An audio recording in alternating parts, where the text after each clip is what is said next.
Hey everybody, hey replay crew, welcome in, glad to see you. We're going to be working on some Pebble drawings here. I've got a whole stack of blanks, finally got resupplied on those.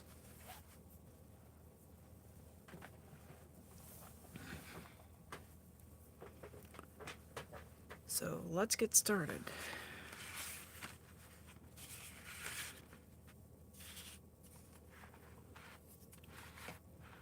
I swear, it doesn't matter how much I get things organized ahead of time, I've always got to do a little shuffling. That's life.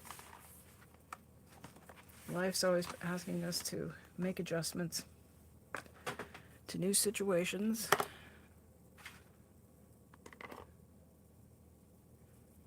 That's okay.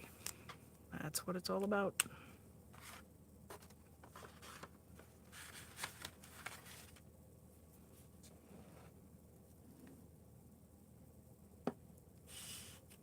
I hope everybody's doing okay. Hello, welcome in.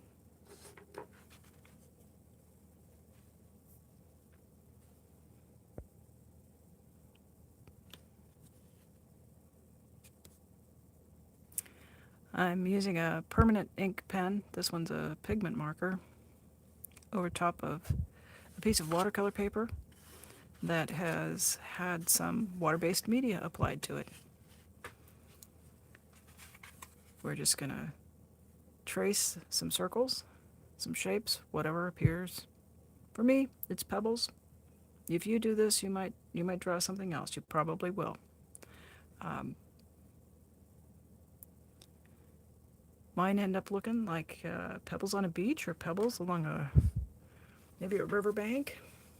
I don't know, any of those good places where you find pebbles.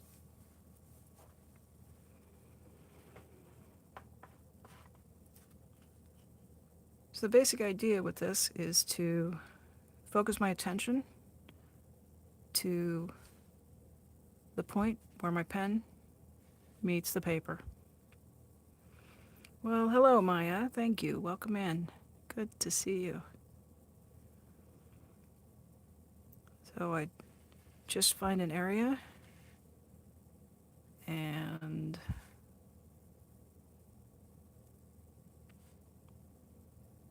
I outline that area. Try not to hold my breath. I try to concentrate on breathing out. I've found that when somebody tells you to breathe,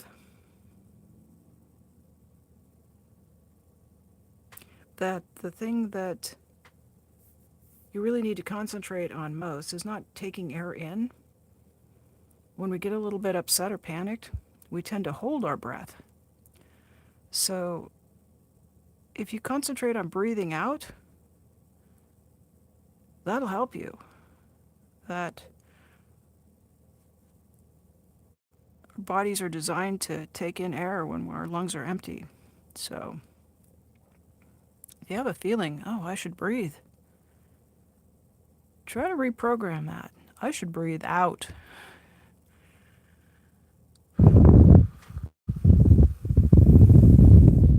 Get all that stale air out. Bring in some nice fresh air to the bottom of your lungs. It'll put pressure on your vagus nerve. The vagus nerve is the nerve that gives your body the signal to slow down. It'll slow down your respiration rate. That's how often you breathe per minute. It'll slow down your heart rate.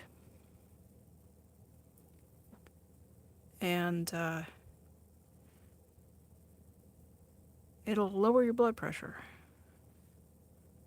So the way to really stimulate the vagus nerve is to take in a breath and just put pressure. The nerve lies behind your lungs, between your lungs and your backbone.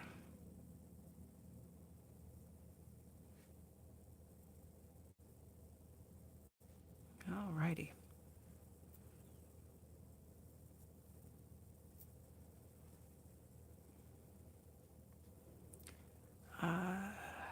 Hello, Michelle. Welcome in.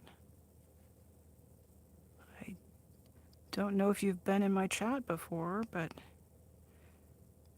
this is a space where we do try to be very kind to one another, and we don't do any kind of trauma dumping or talking about anything that might be triggering to other people. So we try to concentrate on positive things in this space.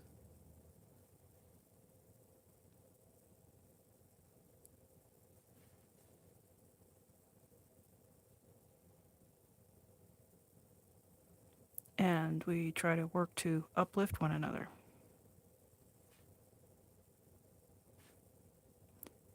So if you have happened to notice the description for this video, I have mentioned something called Wild 5 Wellness. And that's a program that was designed by doctors, researchers at University of Texas in Austin, where they surveyed all kinds of studies that looked into human health, well-being, and they identified things that were proven by the research to be helpful. When it comes to our health, it comes to areas like nutrition, exercise, sleep, social connection, and mindfulness. It's easy to have some ideas. Well, I'd be better if I exercised. Maybe I should exercise 5 hours a day. It seems like a good idea. But when it was studied, it found that the most benefits came from people who exercise 30 minutes a day. So our intuitions about what might be healthful for us are not always accurate. And I don't know about you, but I don't want to spend time doing stuff that's not effective. I want to do the things that work. When it comes to nutrition, I mean, haven't we all been through a lot of different ways of eating? We've bought books, we've tried this plan, we've restricted and limited.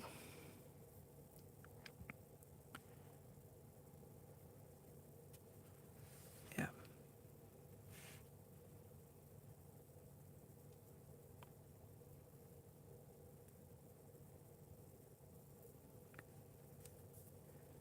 But it turns out that the only thing that's proven by studies to really help us to have healthier eating is to keep a food log. Write down what you put in your mouth. You don't even have to quantify it. You don't have to say how much. You don't have to describe it in detail. If you have a sandwich, you can write sandwich. Or you can write whole wheat bread with lettuce and condiments. You can describe it in detail. Just writing it down is all it takes to become a more mindful eater. When I first did the Wild 5 Wellness program, I wasn't really doing it to lose weight. I was doing it to combat major depression that didn't respond to antidepressants. I lost 67 pounds over, I want to say, 6 or 8 months. And since I'm diabetic, that really helped me lower my A1C and become more healthy. So, I don't know where everybody else is at. I don't want to tout this as a weight loss program. I'm just sharing my experience with it.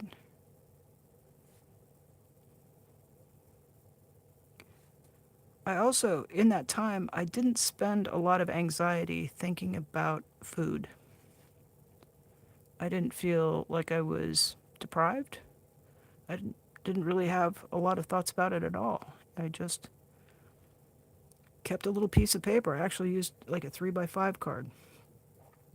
And it doesn't require that you have, the Wild 5 Wellness program doesn't require that you have a fancy food journal or anything. It's just you can grab the back of a receipt The thing that is effective is picking up a writing instrument. And I think the program also allows you to log it on your phone. I'm not a phone person that way.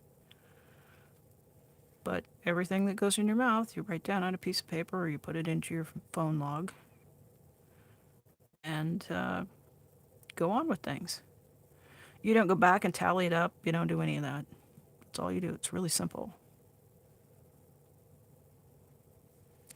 So the mindfulness portion of Wild 5 Wellness, and if you Google Wild 5 Wellness, and it's the word wild, the numeral 5, and the word wellness, you'll find some links. There's a lot of stuff online about it, and there's actually a couple of places where you can find the program for free. It's sponsored by a pharmaceutical company, so I won't be putting a link to that myself. Kind of conflicted about, well, I'm not conflicted. I have very firm ideas about pharmaceutical companies and whether or not they're trustworthy sources. Anybody that's making money off something you're doing is worth giving a thought to it. Liza, it's lovely to see you. I've missed you. Yeah. Yep. Okay, so let's not talk about diets and things like that in that much detail, Michelle. I'm gonna tube that. Discussing specific diets and things like that, it can be triggering for other people, so we're gonna avoid that. The mindfulness component of Wild 5 Wellness. Hey, hang in with us for a minute, Liza. I'm gonna get to the art stuff in a minute, so I want to hear about your camping trip, but let me just wrap up this a little aspect of it. The mindfulness requirement for this program is 5 minutes a day. And if you already meditate, if you already pray, prayer is considered a mindfulness practice. So a lot of people already do that. Most of us can learn to sit and breathe quietly for 5 minutes. And it doesn't matter what you do. There's a ton of apps, there's a ton of meditations. I like to draw circles on paper. That works for me. And it takes a bit longer than 5 minutes. But I do it most days. Helps quiet my mind. It's just a little brief time where you practice concentrating on something without letting a lot of distractions in. Alrighty, I think that's enough of the lecture for this evening. So, yeah, so Liza, you've been camping. Don't apologize for a camping trip. That sounds really wonderful. Did you have fun?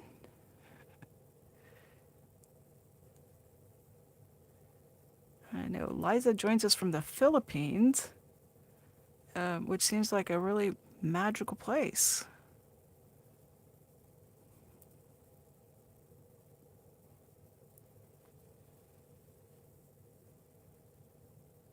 Oh, you did have fun. Oh, very good. Yeah.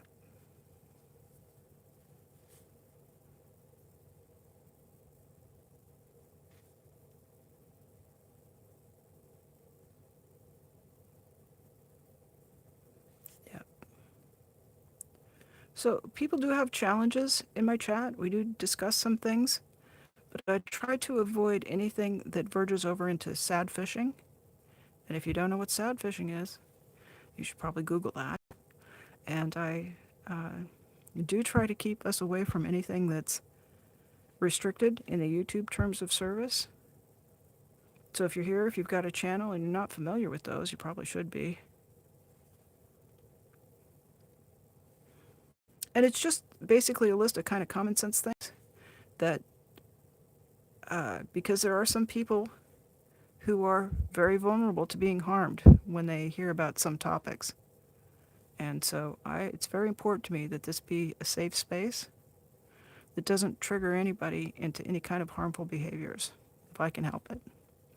I'm here to offer the help and assistance. And because of my own health, I'm I'm really not able to offer any kind of email consultations or anything along those lines.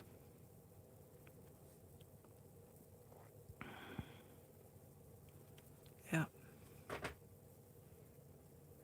So Liza had an overnight camping with your school, and she had fun. You heard that people were swimming, and like whenever there is a storm, after it goes away, it leaves a river of like water at town. So sometimes they like to swim in it. Swimming in rainwater. A strong immune system. Well, I guess so.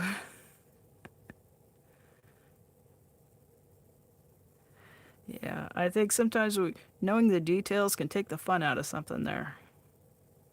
And you're young and strong, so I'm glad to hear you're out and enjoying the world.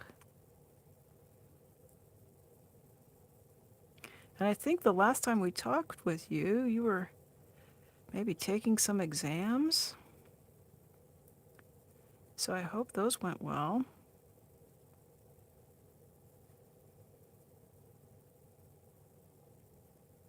Yeah. Maya, are you still in here? Yep.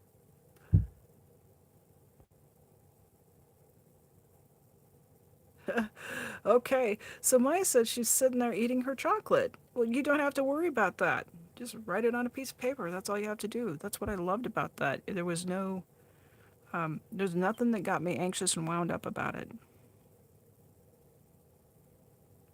I found it was kind of interesting. I found after a time when I would like come to the end of the day and I'd look at my piece of paper and I'd see what I'd eaten for the day, it just had a way of informing me.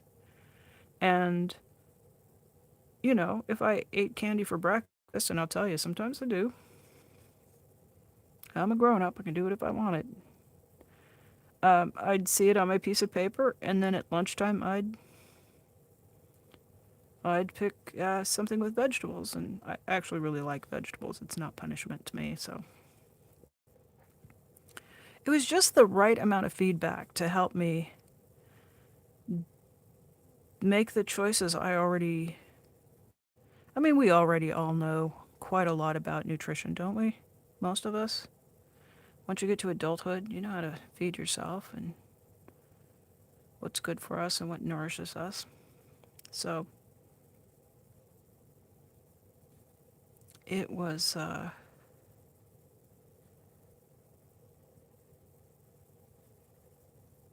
it was just a little bit of feedback, just kind of the right amount to make a bit of difference.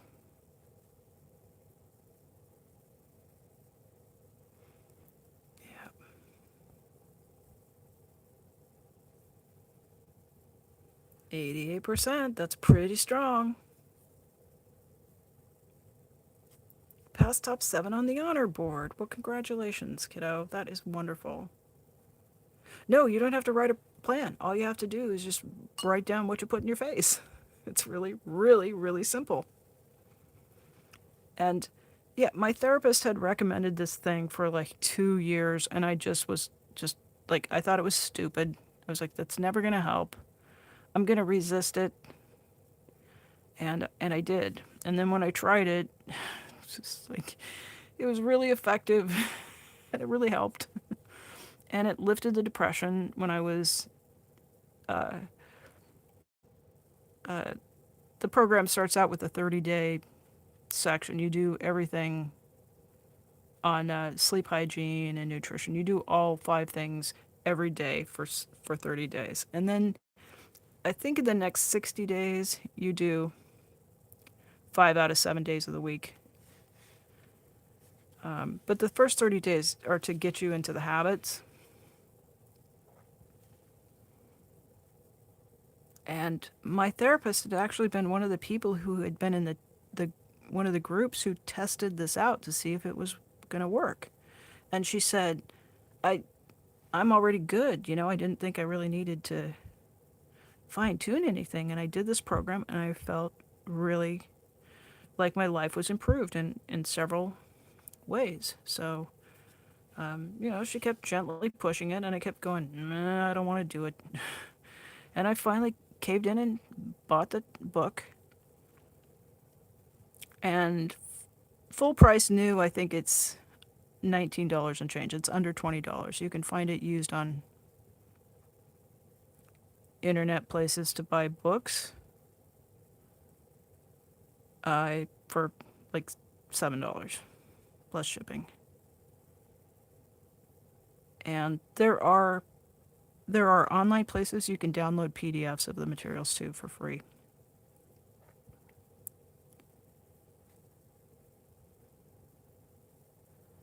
So I won't say I felt stupid that I hadn't tried it sooner, but I just went, boy, I should stop being so stubborn about trying things. Because it was quite a good program.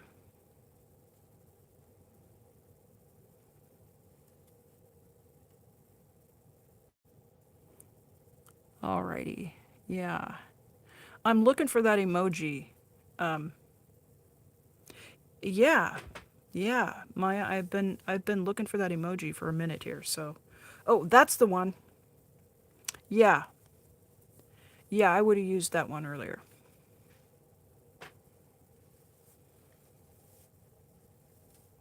Alrighty, let's see here. What does Liza says? I'm just lightheaded because I didn't sleep well at the camp. Well, yeah, it's not easy to sleep outside if you're not used to it. Because there were still some events to do before lights out, and we got to sleep at 1 a.m. What what time is it there now?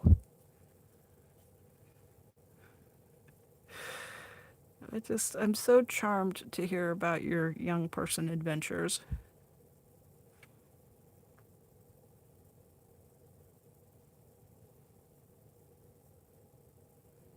And yeah, you get a group of kids out and they go to sleep by 1 a.m. That seems early to me. Yeah.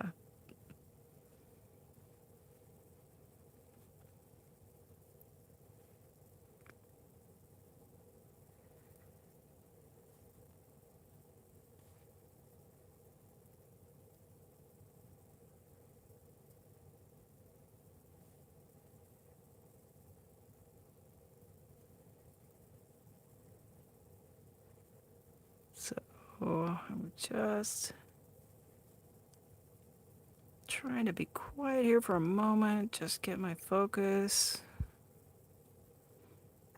keeping my breathing nice and regular, not letting stuff upset me or get to me as much as I can accomplish that.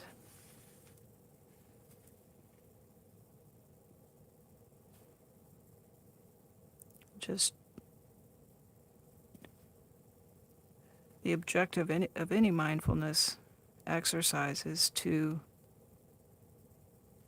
be present, to not be thinking about things in the past, and to not be worrying about stuff in the future that hasn't happened yet. Those two habits are associated with, respectively, depression, ruminating about things that already happened, and anxiety, fretting about things that have not yet happened and probably won't happen. Most of the stuff that people think about in the future just doesn't come to pass. Our lives are lived right now in the here and now. And finding ways to anchor ourselves to the present moment can really relieve the symptoms of a lot of mental distress.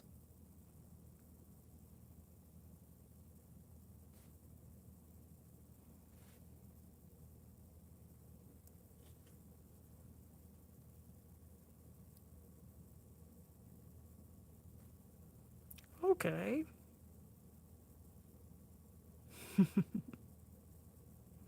Yeah. Um, I just, Maya's throwing up an emoji, and it's kind of a fish with a big, he's keeping an eye on things, that fish.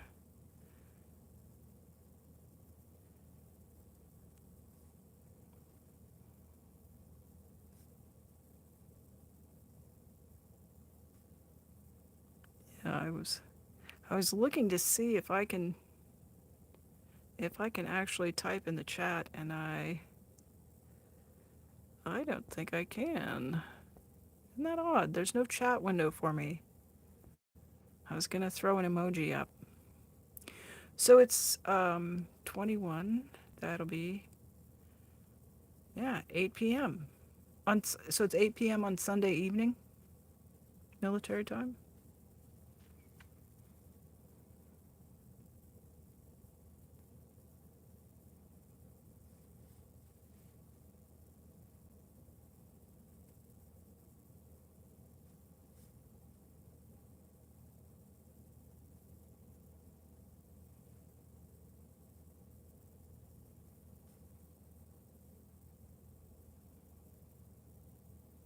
Well, this one went pretty quickly.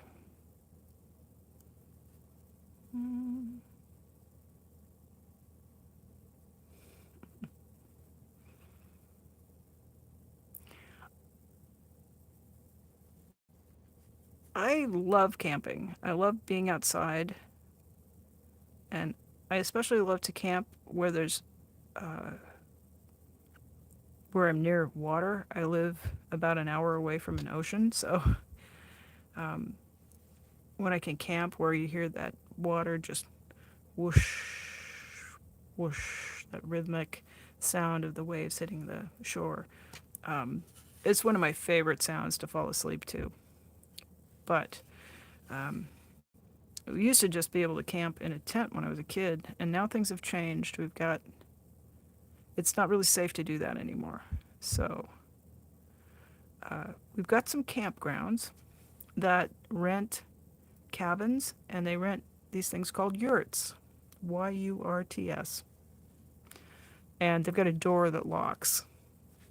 But you can open the top, and then you get to hear all of the nature sounds, but you're safe behind a locked door. So I really love those. And they have these beds inside that are the hardest thing. They're like bags of cement, of concrete. They're just, you have to bring an air mattress or a sleeping pad and then your sleeping bag, and it's okay. Once you get nestled in and settled in, it's pretty good. But um, they're just as bad as sleeping on the hard ground.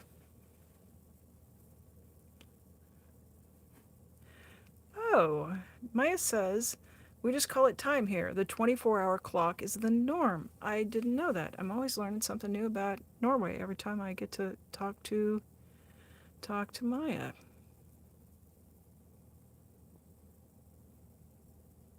Yeah, I think, is it Ethiopia?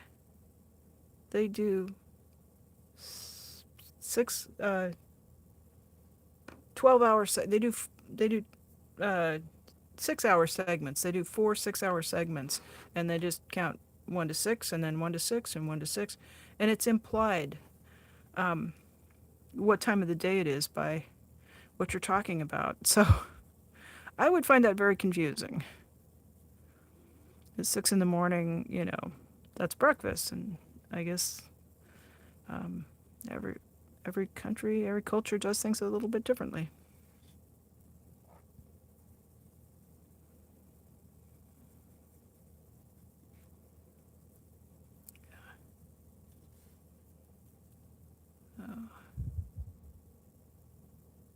Uh-oh. So your brother's a little bit younger, right? Because he was getting into your paints and causing mischief. Um,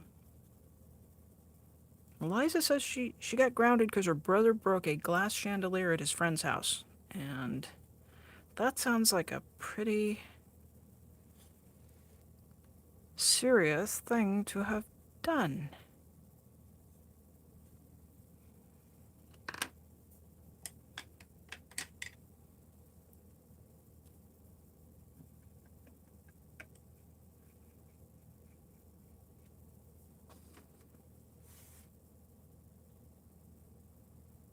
I take it you were supposed to be keeping track of him. Yeah.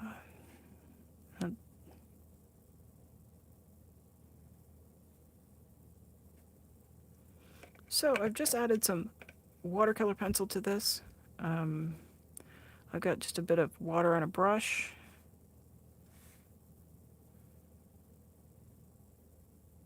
And turning that pencil into a paint.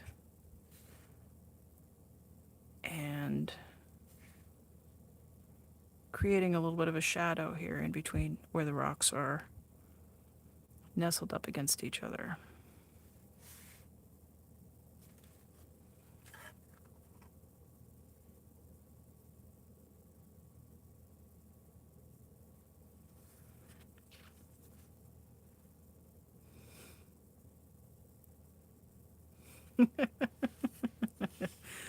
Maya says, Norway is horrible. We call everyone by the first name, don't even have a word for sir, and we use a 24-hour clock. And she got a joking face and says, maybe that's why we are one of the happiest countries in the world. Well, I'll tell you, in America, we use sir and ma'am, and we do kind of social damage to each other using those terms. So I'm still. You told me earlier. Maya said that in Norway, students call their teachers by their first name, and I'm still trying to wrap my head around. I'm not sure about that. That's not how I grew up. And I wonder, Liza, I bet you don't call your teachers by the first name. You're in a country that had a lot of Catholicism, right? So I bet there's a lot of respectful titles that you have to use. Hunting for a color here to make shadows. Please pardon the tap, tap, tapping of my pencils.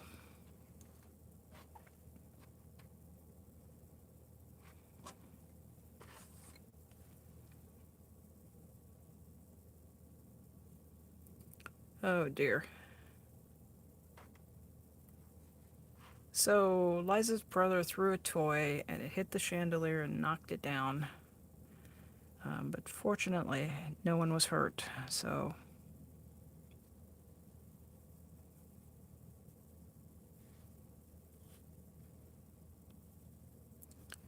that is fortunate.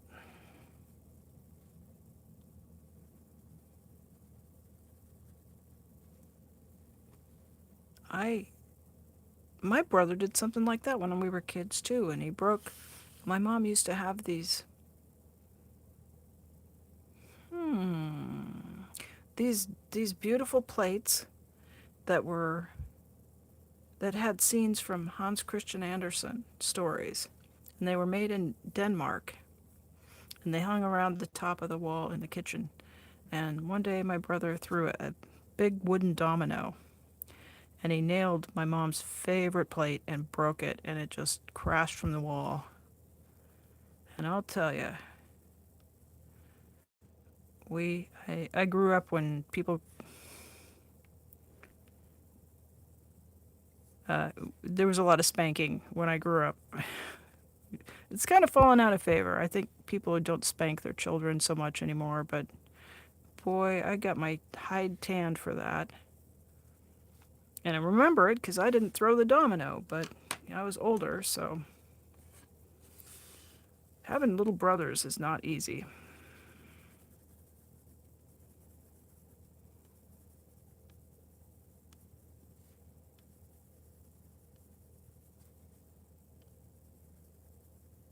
And it was a sort of thing that it was a little bit expensive, and I remember I had to use my allowance to buy my mom a plate to replace the one that got broken.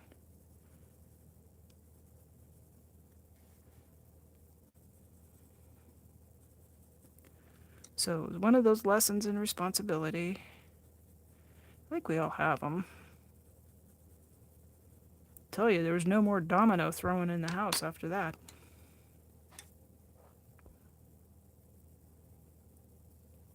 Yeah.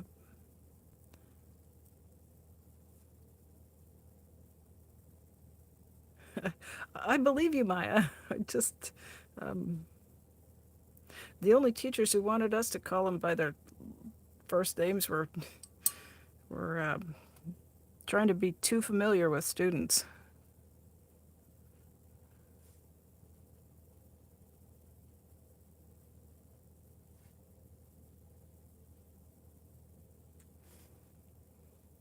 It's really fun how this color just spreads and it just lights up. It's just, I like this part of it.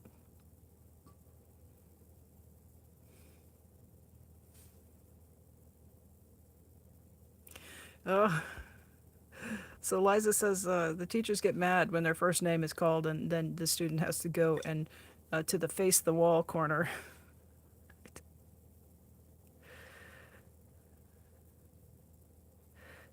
Yeah, that doesn't surprise me. Do you have a lot of Catholic schools? Those tend to be really strict here in the United States, so a lot of discipline in that. At least when I was young. I don't think it might have evolved a bit since then.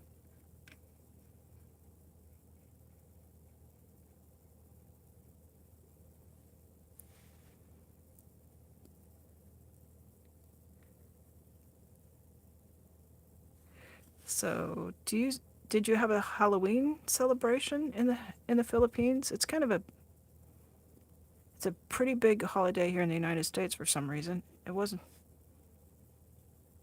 when I was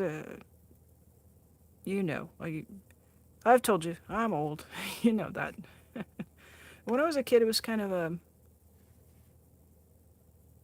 the sort of holiday like you'd think about it for maybe the week ahead of time, and then the day of it, we'd go and collect candy, dress up in costumes, and there might be a party with our friends and our cousins. And now in America, Halloween's a really it's a whole season that goes on for several weeks in October.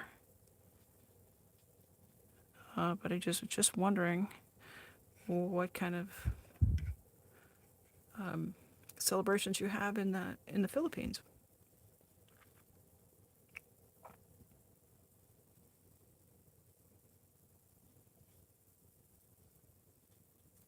And then now we're kind of getting ready to honor our veterans on Monday.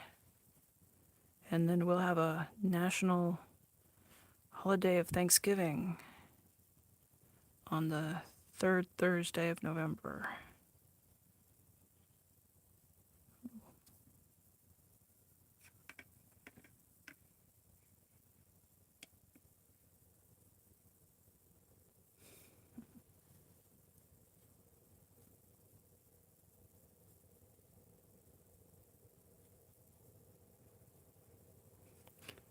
Okay.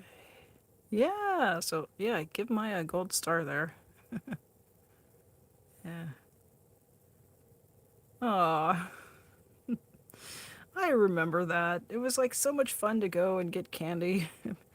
And then you just there's a year where your parents go, "Nope, you're just too old." You get to walk the little kids and help them get candy.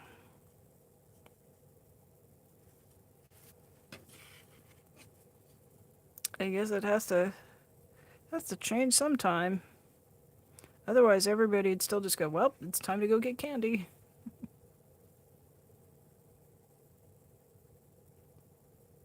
Oh, nice. So she says that there are some candy for you.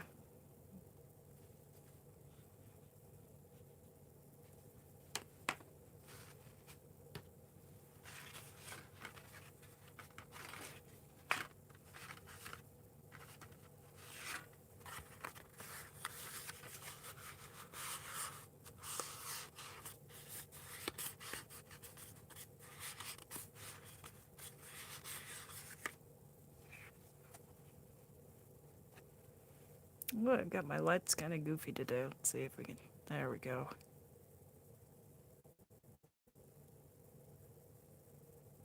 Yeah. Maya is, if you're there, I was just wondering if the picture quality was okay. It looks pretty good on my end, and I've got a good signal, so I'm hoping Hoping it's not giving everybody a headache. Nice. So our friend from the Philippines says that she still gets to dress up in a costume though, so that's good. That's quite a lot of fun, that part.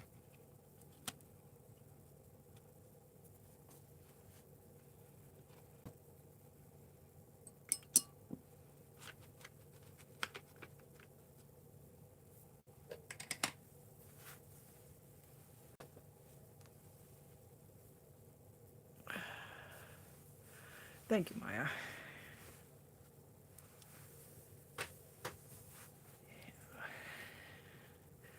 I don't think we're gonna make this one too long. It's kind of a holiday weekend here, and seems we've got a small group of people out there. I see we've got a few folks hanging out and watching.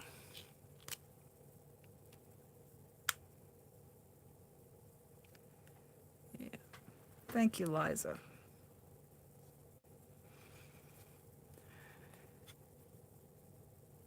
You keep up that good work on your homework. Those were good marks, and I hope you're very proud of yourself.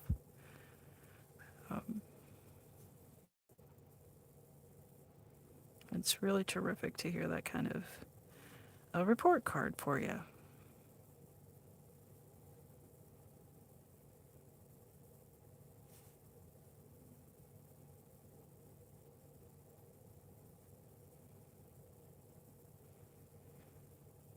So I'm hoping our friend from Florida comes in. If you're catching up on Replay Crew, I know that there was a cardiac test that somebody had to go through, and I've been thinking of you, and I hope that you have some good news about that. Who else out there? We've got other people out there, Maya, we're thinking of, right? Yeah.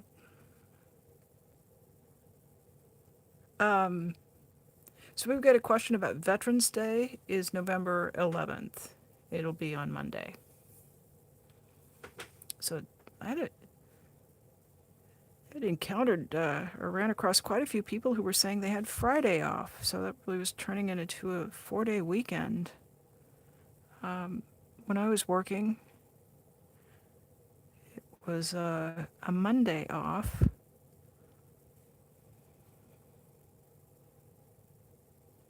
But I think it was kind of a busy, hectic, big, heavy week for a lot of people in the United States. So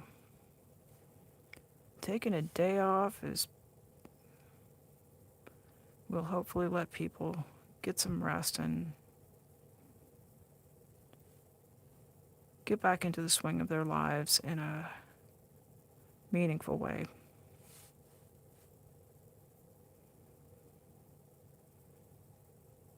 There's always some upheaval when we have our big elections every 4 years.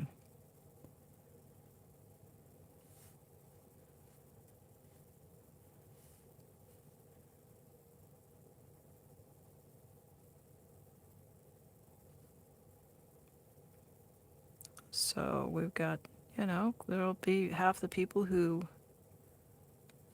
are pretty happy and pretty hopeful, and I think everybody has hope that we can move the work of our country, the work of our government forward.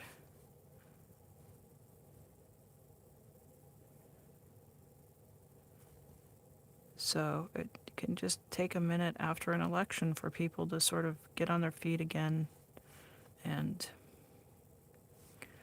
remember to just have awareness that most everybody in this country just has things that they want to see for this country.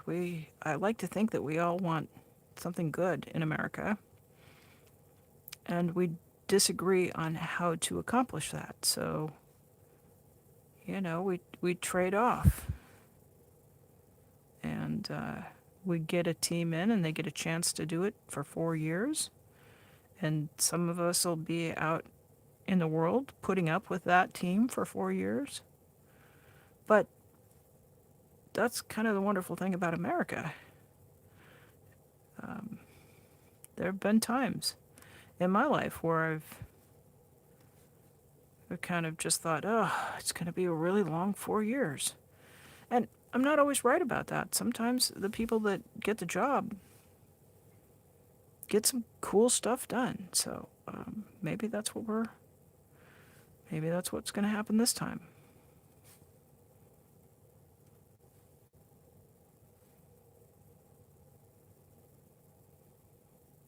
We don't know. We can't see from here. We have some opinions about what might happen, but we really just don't know. Yeah. Alrighty. Hi, Selma. Hello. Yeah. Welcome in. How are you doing?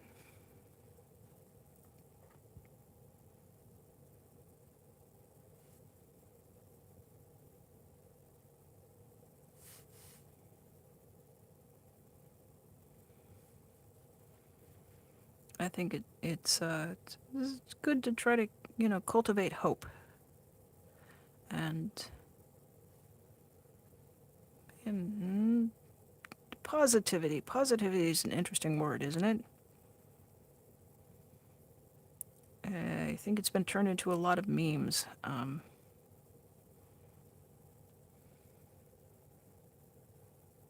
And it feels like sometimes it can be a bit cliche, but I think there's a lot of usefulness when you try to make the best of what things are. I was talking about this the other night, and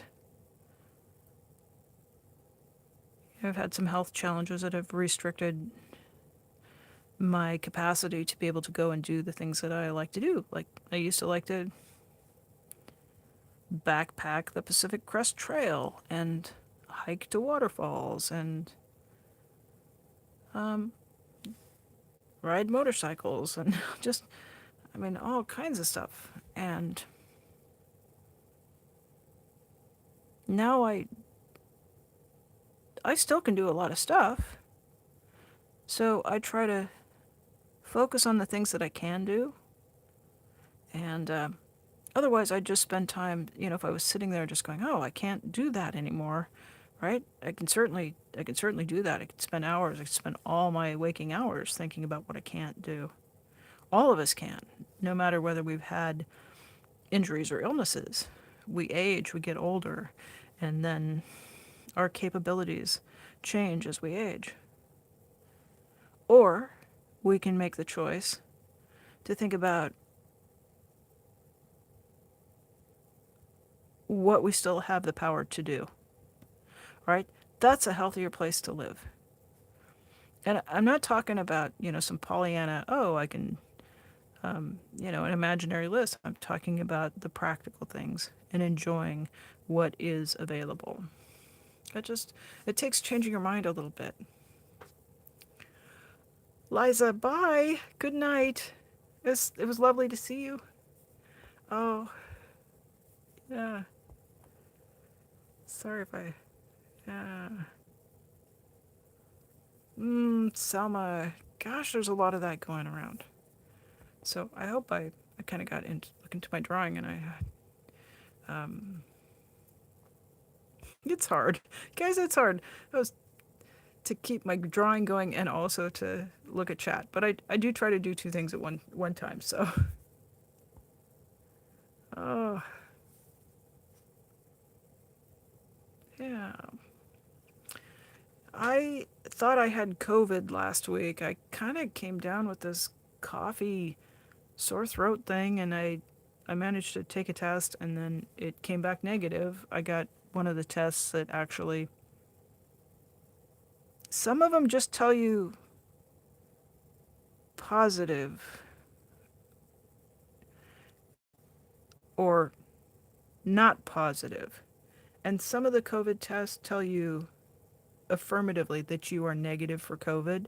And so our government is providing them every once in a while. They'll put out an announcement that you can go to this website and you can order free tests. So they send you whatever you get, and that's what I do. They're kind of $15 a piece in the store, so I like the free ones. And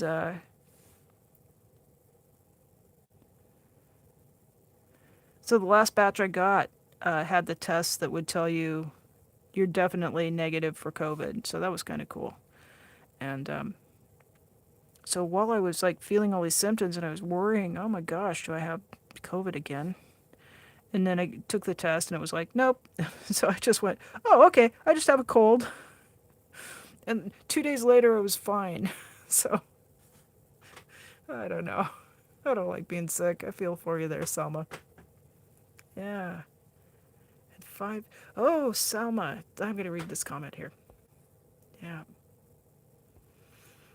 Uh, Selma actually found a book with watercolor pages and 5 different pens to go with it in your bookcase. You got it last year and totally forgot about it. You try making some art soon. Oh, that's so cool. I love that. I love that. It's like Santa snuck in and left you a present. Yeah. That's wild. Yeah. So Maya says in Norway, you guys aren't even testing for COVID anymore.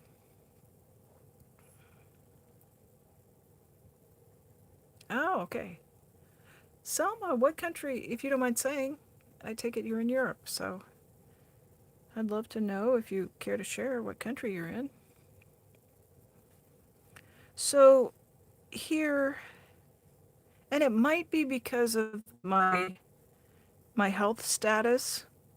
If I get COVID, my doctor wants me to take antiretroviral medication right away because I'm diabetic and I have, pretty much, at the beginning when they were talking about people who were at risk, and they're like, if you're overweight, if you have high blood pressure, if you have a history of this, or I was like, yep, yep, yep, yeah, I'm diabetic, yeah, I got high blood pressure, so, the Netherlands, welcome in, yeah,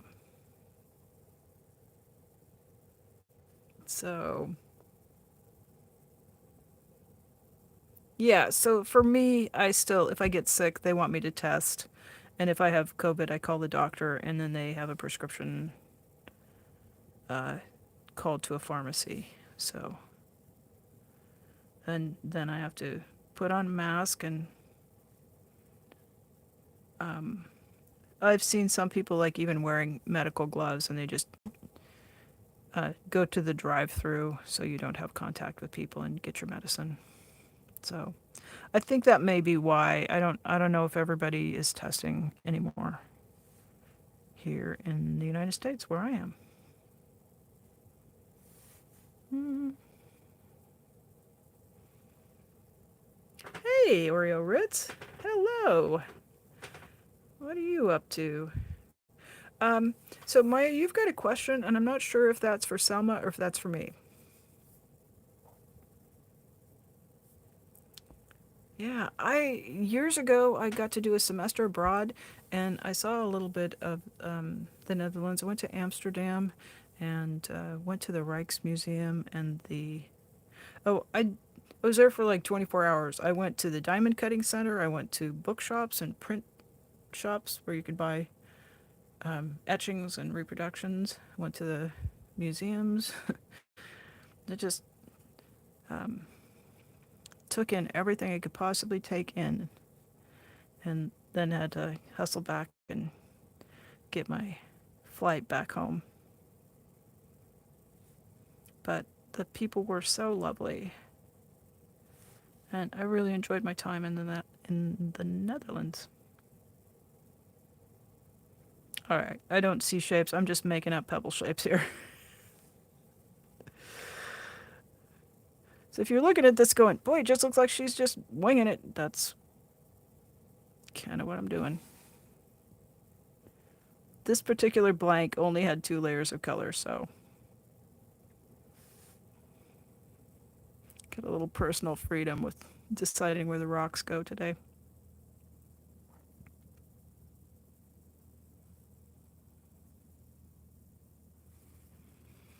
Yeah.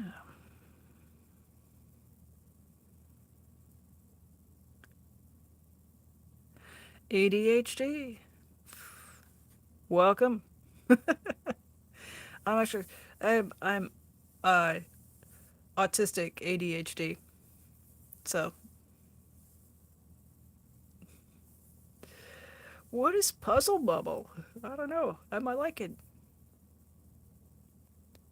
Yeah. It yes. Um so Selma says that Amsterdam is the city that most people think is all of the Netherlands, but it is absolutely not. We have a great country. Amsterdam is very touristy. Um, okay. No, you're good. You're you're good, Maya. That's cool. Uh, Anytime you tell me 3 people are getting together to do art, I'm just happy about that. So, an old arcade game, Puzzle Bubble. Dun, dun, dun, dun, dun, dun, dun, dun. Yep. As soon as you said old arcade game, my brain just went to Galaga. That was a good one. Yeah, I'm trying to think. We came in by train, so I saw a lot of other places, but I didn't get to do anything more than just like stop and have a meal by the train station. And just the scenery was absolutely gorgeous. And I know Amsterdam's it's a different thing because of the way the city is built, right? It's just kind of like it's fought the people in Amsterdam, like they fight with the ocean to have this city. And that's just going to make it a different kind of a city than any other kind of a city.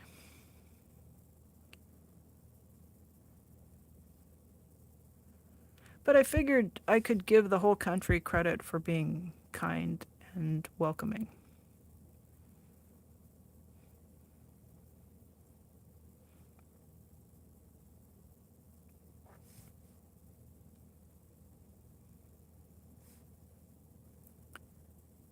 I got to spend a little bit of time in Belgium as well, and it was lovely. The folks were very reserved, I thought, compared to other places, but um, wonderful restaurants. Yeah, I come from a place where the hotel keeper in Amsterdam said his building was something like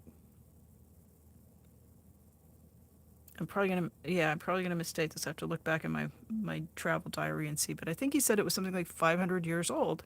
And he said, "Do you have any buildings in Oregon? Do you have anything in Oregon that's 500 years old?" I live in the west coast of the United States, and I thought for a minute because I'm very sort of earnest and straightforward because I'm autistic and that's just how I operate. And so I was really thinking about it, and I just kind of looked at the fella and I said, "I think um, we don't have any buildings that are that old, but we've got some trees that are that old." And he looked at me and then he kind of blinked and he just burst out laughing. He thought that was kind of funny. And then he said, "Yeah, we cut all of our trees down, 200 years ago. To we built buildings out of them, so we don't have very many trees." But I will always think about that and just have a smile on my face that we got some old trees. Not very many of them because we cut a lot of them down, but a few. Yeah. So yeah, so now we've reached the autism portion of today's program, which I love. I love all of the comments and questions about autism awareness, and especially if anybody was diagnosed late in life, which is how a lot of women come to understand ourselves. What the heck's going on? Why am I so, yeah. Why am I so the way I am? And for quite a while, if you had an ADHD diagnosis, they said that that was, you couldn't, yeah, if you were ADHD, you couldn't be autistic. And I'll tell you, there's a lot of people who with autism and ADHD who are just, we know full well that that is not true. So, hey, Oreo Ritz, I was glad to see you. And yeah, you two have a good day. Yeah, it's built on poles. Ah, wow. Psych on the rocks. Good to see ya. Thanks for coming in. Hope you have an arty day. Work some art in there somewhere.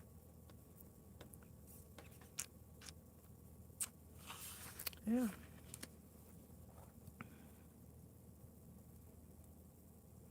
Mm. These drawings are a little bit funny. I've done so many of them now that there's sort of a rhythm to the way they go, and I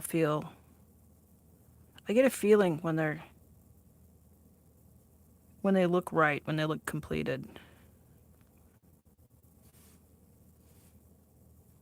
So if I don't stop and tune into that, I tend to just fill all the space with pebbles, and the more of them I do, I kind of lay them out, get the whole. Geez, we've just got stacks of them, right? There's so many of them, and the ones that I like the best. I mean, sometimes they're quite crowded. The ones I end up liking the best are the ones that have some spaces in between the rocks. So, as I'm doing these now, one, I always tell you I'm doing them primarily for the exercise of it. And the secondary thing that comes is that you get a little work of art. So, but I try not to concentrate on what the work of art is going to be. I try to just be in with the pen and the paper. But when I do let myself think about the composition a little bit, I do think I prefer the ones that have some of these open spaces. They're just more interesting to look at.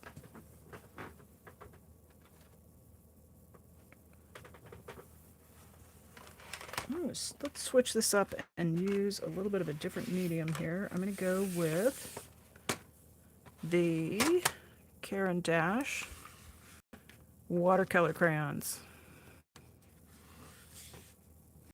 And I made myself a little chart. So it looks like this turquoise blue or this turquoise green are going to be nice. And we've got kind of a green here, so go with a chromium oxide green. And then I think I'll try out, this is one of the new ones, Desert Rose. I think we'll use that in that area.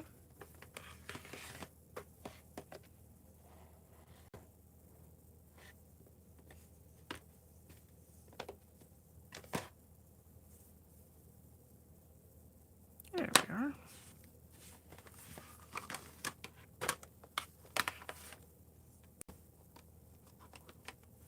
And white for the highlights.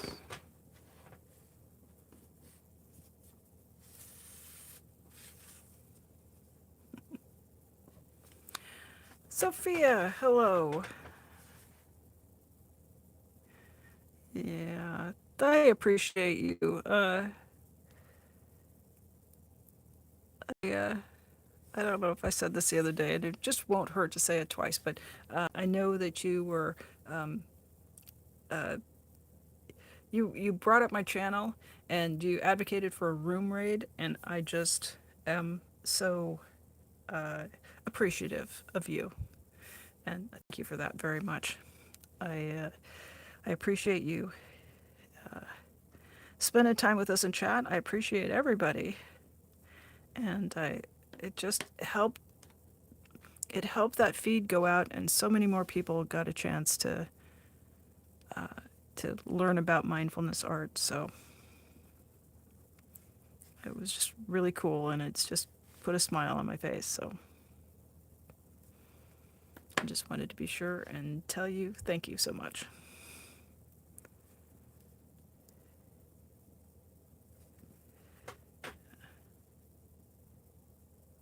Oh, okay. I missed your story, Selma. Okay. Let me scroll back here a little bit. Ah, okay. Thank you for the heads up here. So Selma says she has always known that she was neurodivergent. Your whole family is. You have a 21-year-old son who has ADHD, and your youngest son, 11, who has autism type 2, and most likely ADHD as well. Ah, see, I feel like um, that people are finding my channel, and that there's a lot of us who are, um, I don't know, we're finding each other, and I think that's really cool. Uh,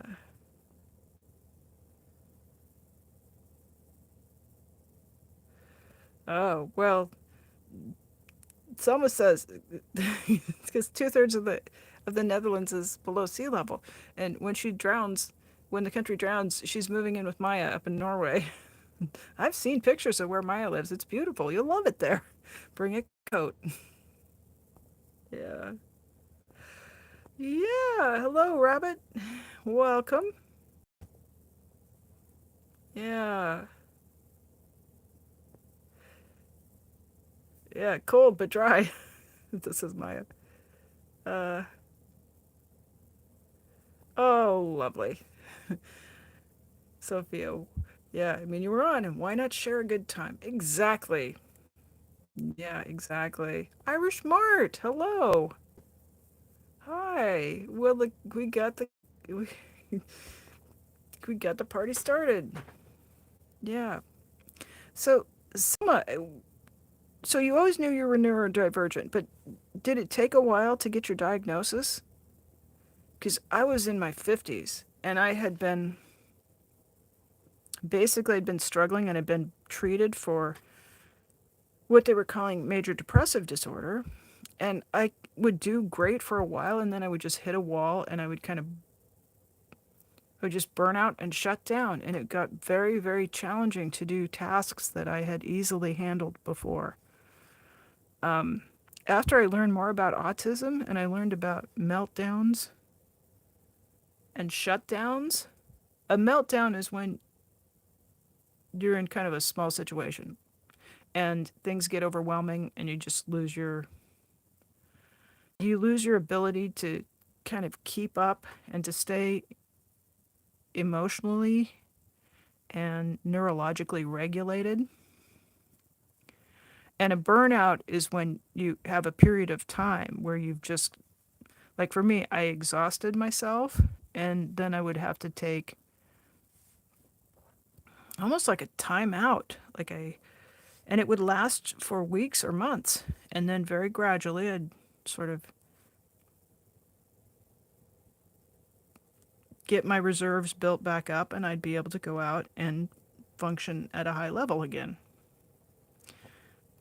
And what the doctors were saying was, oh, those periods where you crash and burn, that's depression.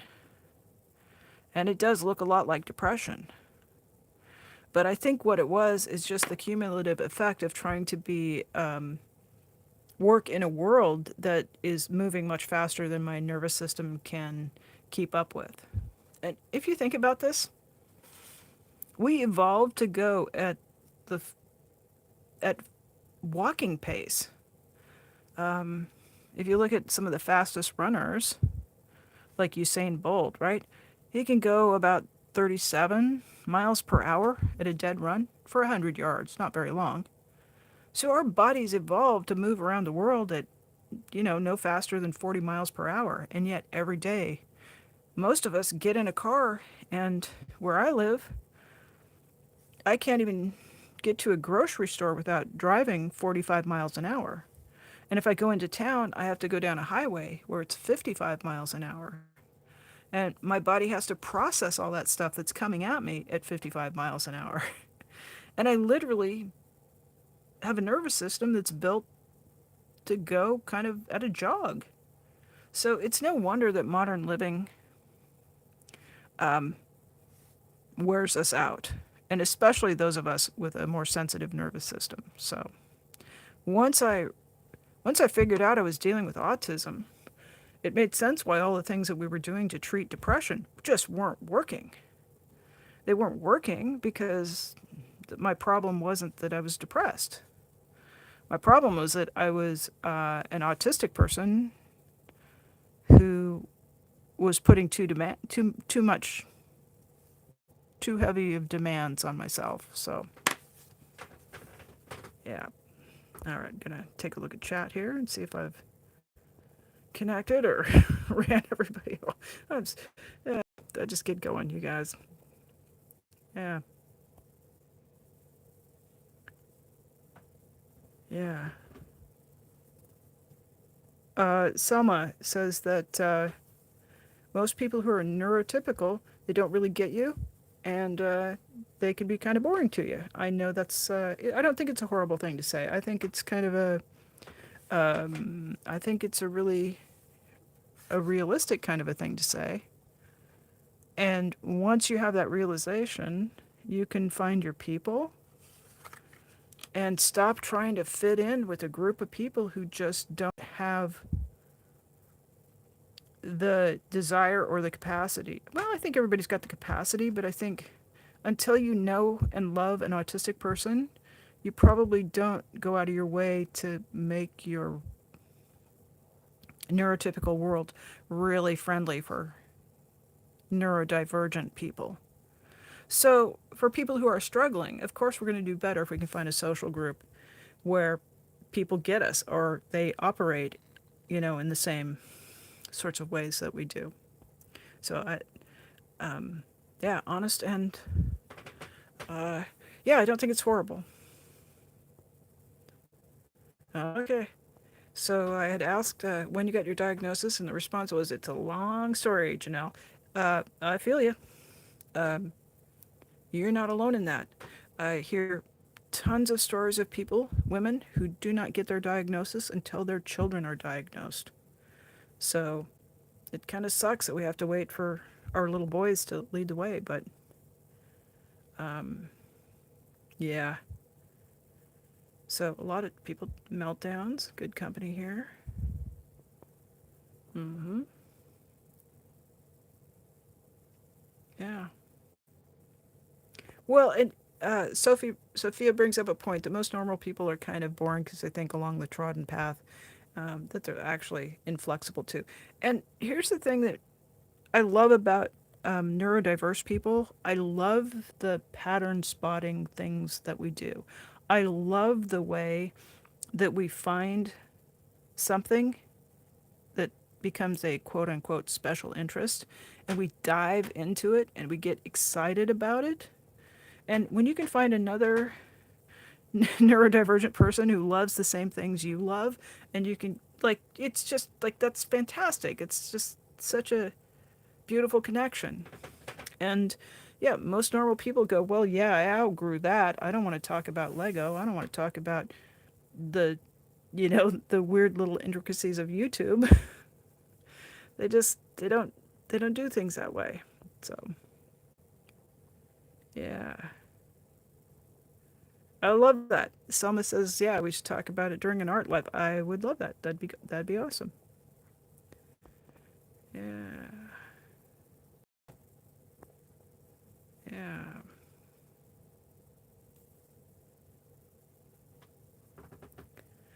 So, Sophia comment, I couldn't live in a place where I couldn't even walk. I just ate a salad on a pier by the lake and stopped along the walk to take pictures of leaves. The world is magical. Okay, yeah, I just want to go on a walk with you because I do that too.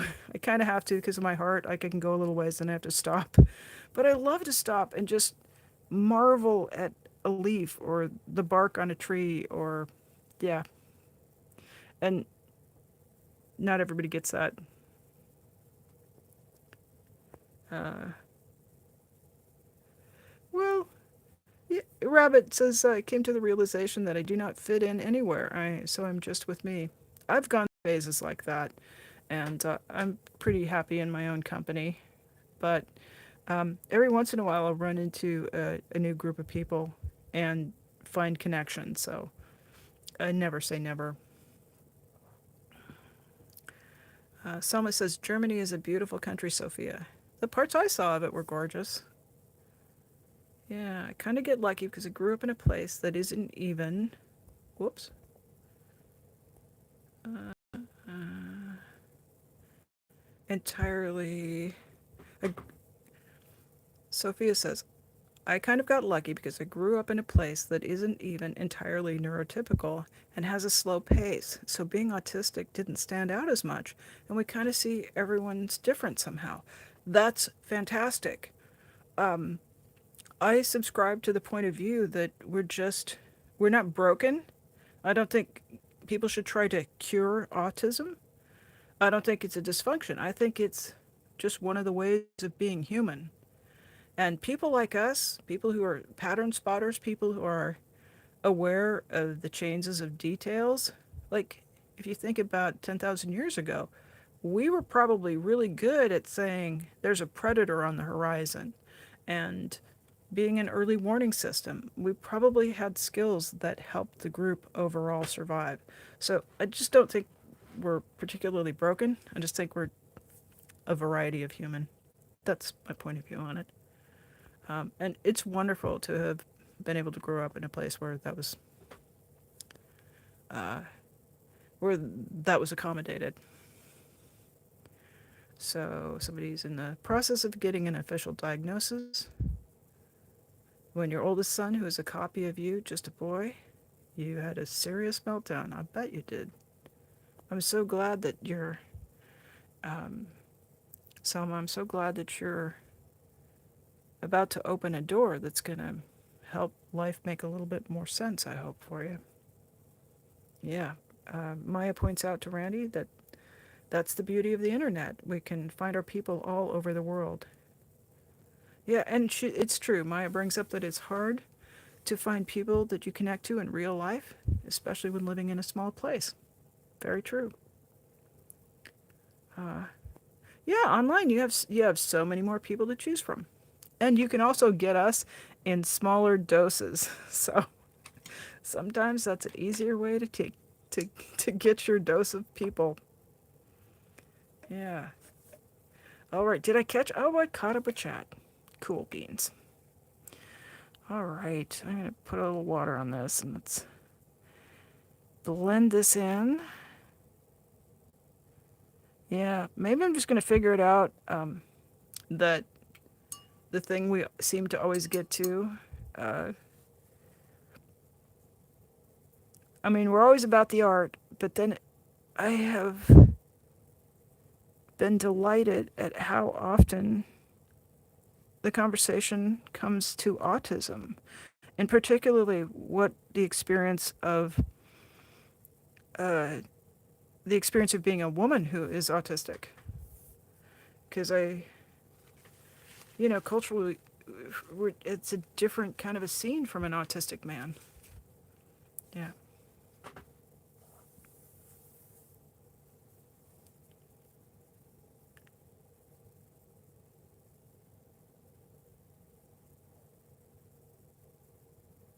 Nice. So, folks in chat are saying that they have taken a look in their families and seen where these sorts of traits might be shared along the family line. And one of my grandmothers was, I think she was married,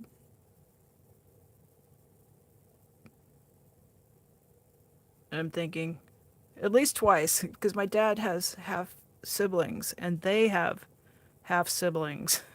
So my grandmother, yeah, she kind of went through a number of husbands. And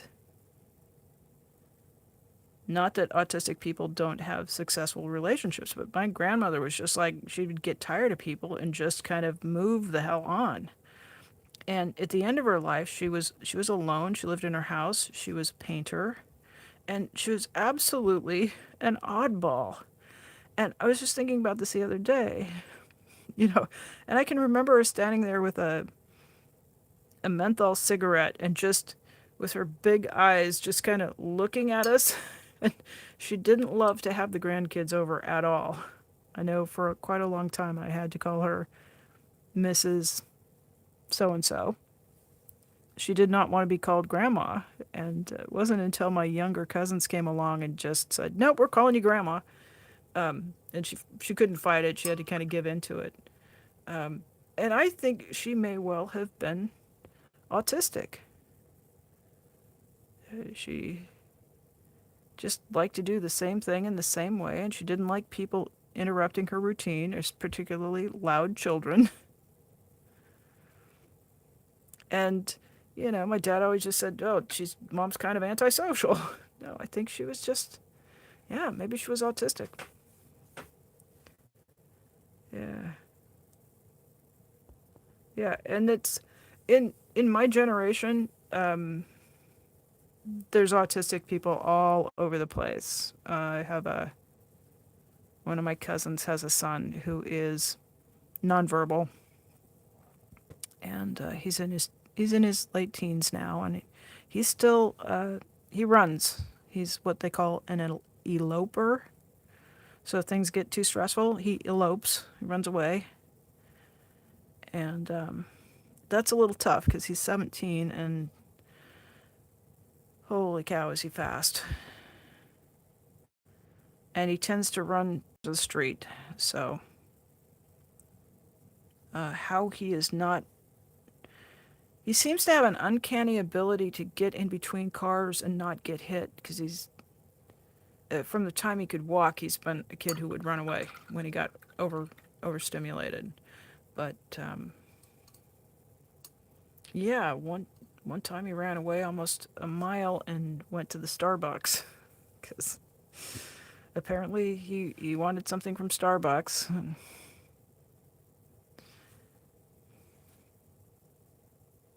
And the baristas there recognized him because they would go to Starbucks. And so when he came in, and he's not talking, he doesn't really talk unless he has a few words, but his communication is not verbal. So they called the police and we recovered him. And sometimes that's one side of autistic family. Yeah. Oh my goodness. Silas says, you bring up something here. We are a lot. And that has been a big thing in my life, being guilty of being too much. Yeah. Yeah. That resonates a lot. When I was in college, I had a group of friends, and we have reconnected in adulthood. We've all kind of gone off. We were in college. I was in college in the late 1980s. And have reconnected with these people over the years, and it turns out all but one of us in the group are diagnosed autistic. And the person that was not autistic was an only child. And I don't know if any of you are only children or know only children, but they do tend to be a bit iconoclastic.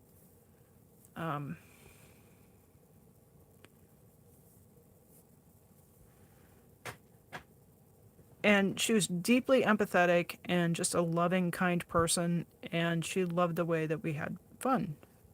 The rest of the time, I can't deal with big groups of friends. That's the only time in my life I've ever been able to just handle being in a group of friends. And I think the reason why we did that, I was talking to one of my friends in that group the other day, and he said the same thing.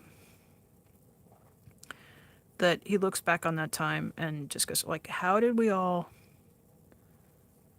kind of fall into it? And We all lived in a dormitory for grad students, so it was older students, and we're people who, as adults, kind of wanted to live in a place like a dormitory where it's a very supportive environment. Somebody's making your food and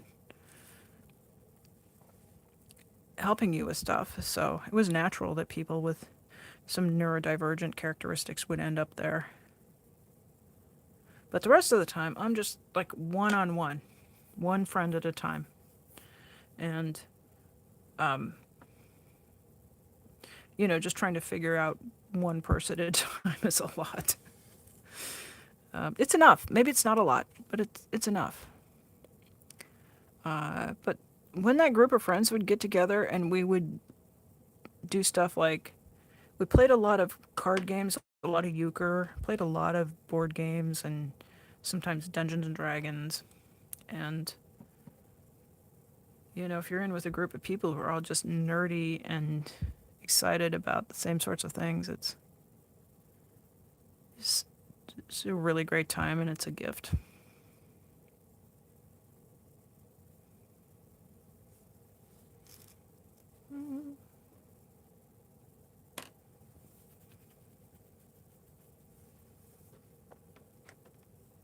Good. When I try to add a little bit of something to this, it looks just like it needs a little bit of color to brighten it up.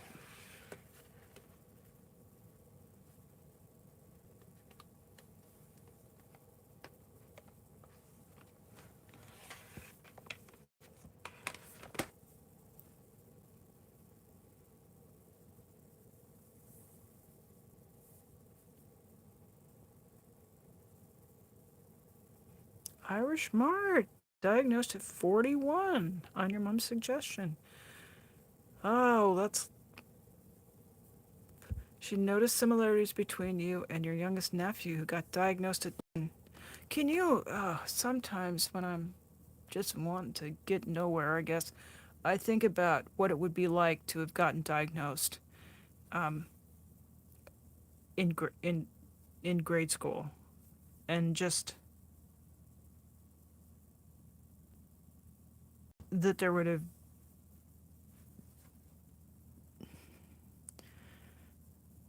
been so many struggles that I wouldn't have had to try to feel like it was my fault or my lack of skill, or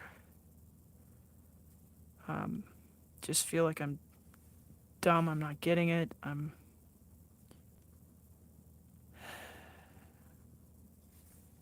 If somebody just said, it's okay, that's just the way you're built, and let's find things for you to do that you're going to be good at, and let's stop trying to do things that you really have to struggle with. I hope in years to come that our girls don't have to go through so many struggle years like we've had to.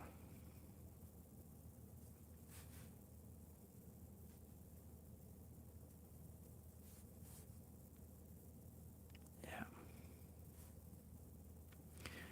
I think one of the misconceptions that I hear from people is that autistic people, like, they don't get it, and so they're not empathetic and they don't care about others, or they're self-centered. I think we really actually have a deep capacity for empathy. And we may not always know how to direct it, or we may not get the interpersonal cues without working pretty hard. Uh, but we do get other people. We certainly can see an underdog in any situation.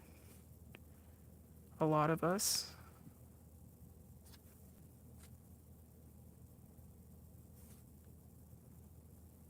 I'm not sure about this purple, but I'm going to give it a try here. This is actually sky blue. Just get a very, very purple sort of a looking blue. Alrighty. Okay. I'm just looking up at the top comment here. Guys, you should know I always go back and I always look at the comments again after everything uploads, and I do read everything that you say. So thank goodness, like it's small enough channel in chat I can do that. And if I've skipped over something, we've got a lot of stuff piling up in the chat, and yeah. Oh, Selma, do you say sorry way too much? Absolutely, and I'm so sorry. Yeah, yeah.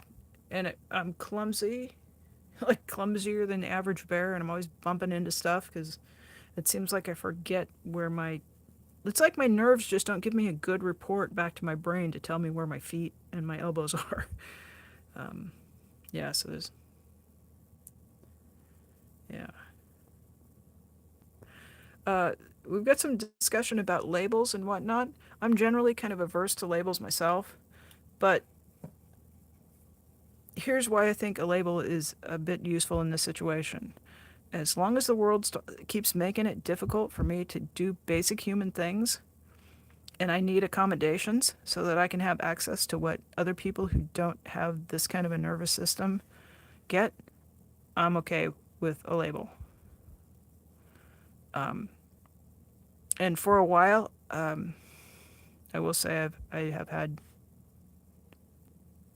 the last person I was dating, when I told him I was autistic, he pulled away and he started treating me like I was developmentally disabled. And our relationship had a turning point there. And, for a long time I thought I shouldn't have told him. And then I realized I should have told him sooner. Because if that was the way he was going to react and treat me, I shouldn't have spent as much time as I did with it.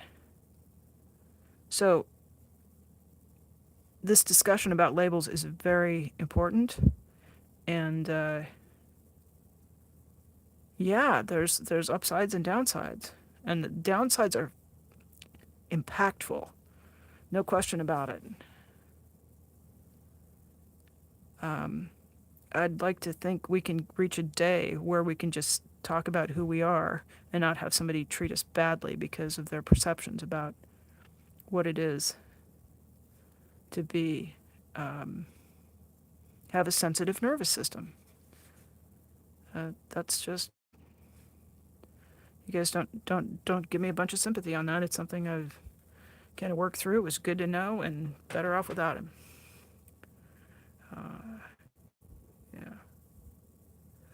Yeah.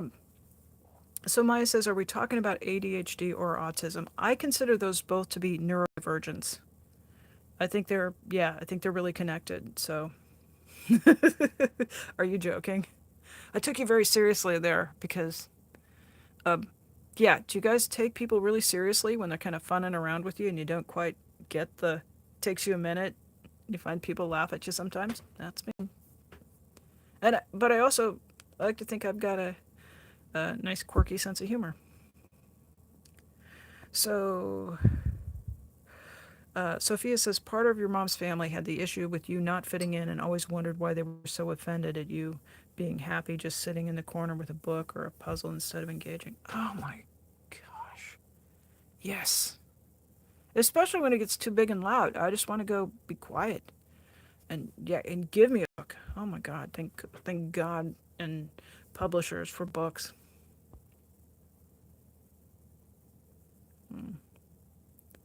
Oh my goodness, Irish Mart. I grew up knowing I was different and thinking I must be slightly brain damaged, as I find it extremely difficult to communicate, and it seemed to come natural to everyone else. I hate that you had to spend a minute thinking you were brain damaged. I think I shared this the other night. I don't know if you were in the chat. I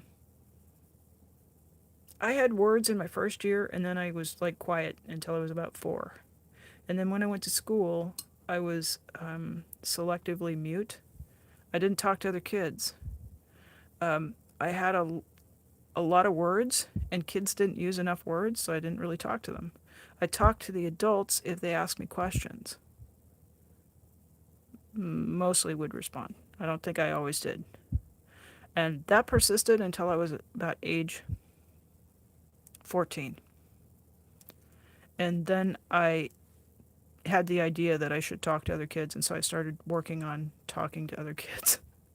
And it seems absolutely perfectly normal and natural to me. So yeah, communication challenges. We some of us have those. Yeah. Dyspraxia. Fluffer squirrel. Fluffer joins the conversation. Um, I I don't have an official dyspraxia diagnosis, but I know that the more I've got going on in my brain, the less capacity I have to know where the hell my limbs are in space. And, if I'm thinking about how I'm moving through a space, I can do it okay.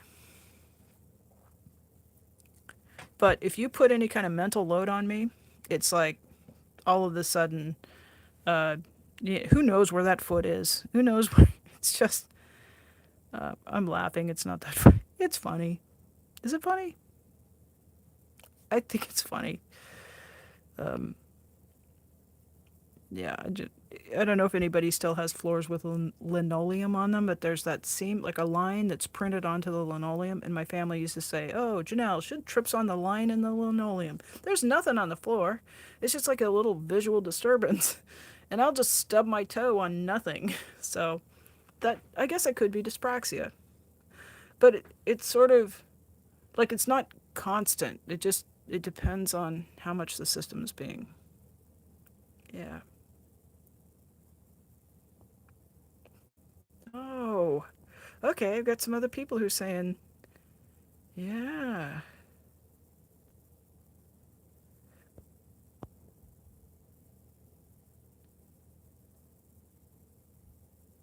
yeah. So we need the labels to have the help. It doesn't change you as a person, right?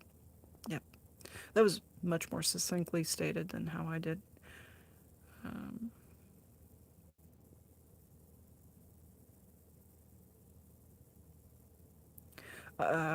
Irish Smart, very logical minded, and have a tendency to take things rather literally. Mm-hmm. Oh yeah. I mean, I trained to be a lawyer. That's all about rules and logic. It's about, yeah, this is, if this, then that. Um, just I loved it in the abstract. I didn't love it in the part where you're in a room trying to figure out what other people are saying and doing and not get taken advantage of. That was a big downfall. Sophia brings up such a weird phenomenon. If people treat you normally until you mention the label, and suddenly you're like a broken something when they didn't notice anything before. Exactly. Yeah. So I waffle between not saying a word, like my dad's in his 80s, and I haven't talked to him about it. I thought about it. I didn't want to have the discussion. He's known me all my life. He knows enough. And yet, on the other hand, almost everybody I meet new, I just come right out with it. And I'll say, I'm a little bit, yeah, I'm kind of different. I communicate a little bit differently. I am autistic. So please don't be offended if I'm really direct with you. That's usually how I bring it out. Um, but yeah, it's kind of a struggle. I don't know. Some days I want to wear a T-shirt that just has the news on it, and then I don't have to explain. And other days I'm just like, I'm just a human. Leave me alone. I think that's okay. Indigo's Insights. Hello and good morning. Yeah, we've reached the part of the program where I'm enthusiastically going on about one of my special interests, late diagnosed autistic females. Yeah, that's lovely. Irish Mart says, all good. I know now that I'm uniquely different but perfect in your own way. That's beautiful. Absolutely beautiful. Yeah. And Selma says, you're not obligated, not obliged to tell anybody until you feel safe enough. Yeah, wonderful.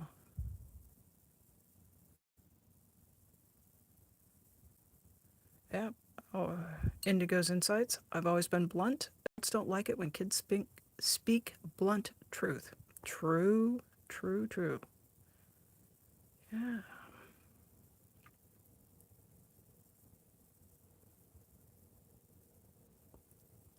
Hey, my best Indigo's Insight says, they say, my best friend who is trans, he wasn't diagnosed with autism till 4 years ago. I've been doing some reading that there's a higher incidence of autism diagnosed in people who are trans. And I think we know, from our observations of other autistic people that we tend to, I don't know if we just express our non binariness and our, um,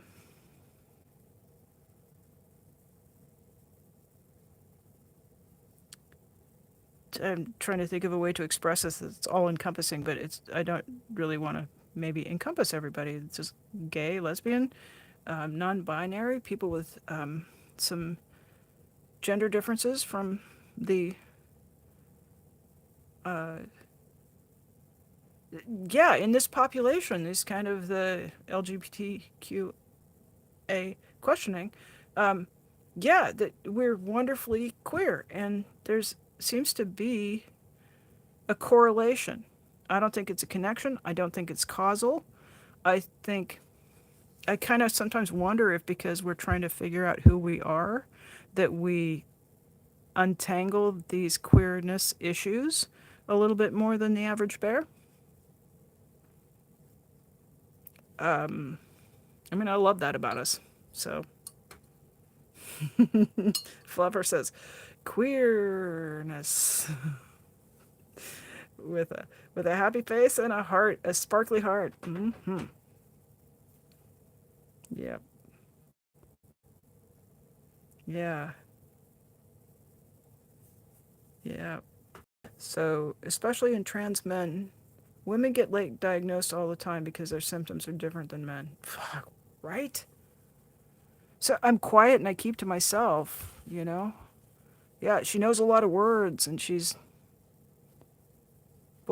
academically whatever. Boy, she's really logical and I don't know.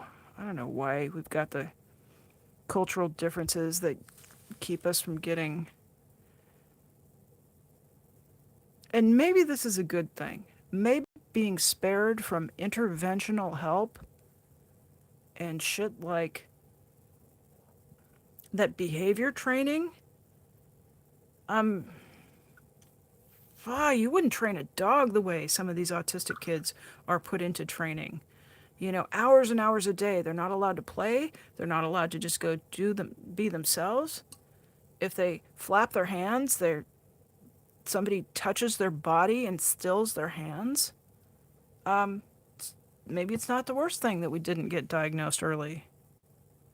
I don't know. There I am trying to make the sunny side of it. Yeah.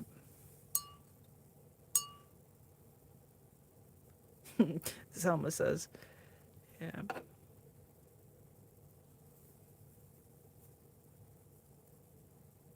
Indigo's Insight says, I notice a lot of hyperfixation is more common in women. Not sure why.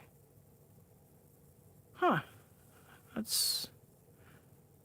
I know a lot of men who hyperfixate too, so. And frankly, I enjoy my time hyperfixating. Thank you very much. Yeah. Selma says, I'm not sure what you're agreeing with there, but it came from Maya, so it's probably trustworthy. The only problem for me is that I am my own biggest problem and I'm working on it. Yeah, I feel like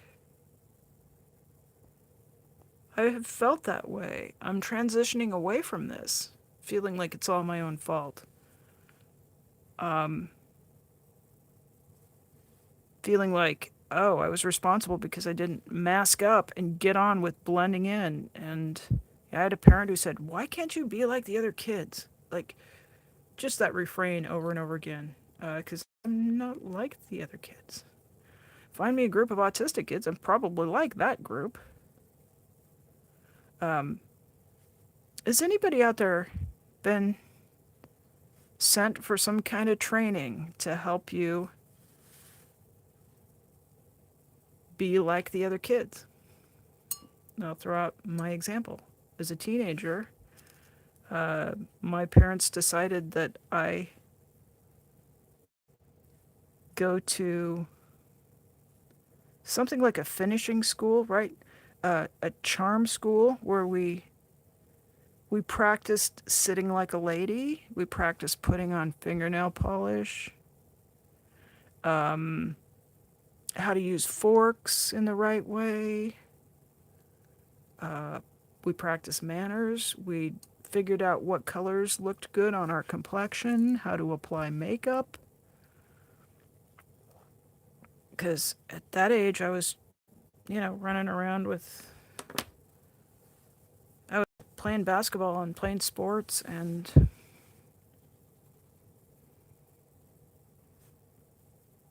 dressing in jeans and a t-shirt. I'll tell you something, I'm sitting right here in jeans and a t-shirt right now. So charm school didn't work, but I was able to, fix my hair and put on a face and go out and look like a girl, look like a female person in the world.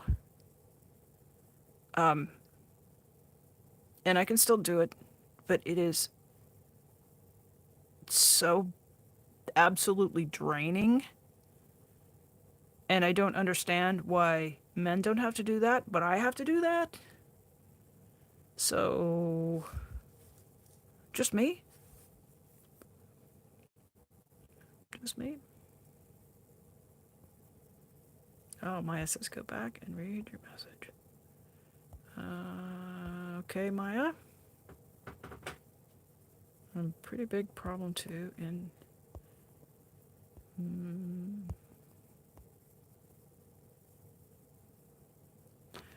Is this the one? Getting to know so many awesome autistic people in this space is helping me realize it is okay to be a little quirky. I can feel my mask is getting looser. Is that the one?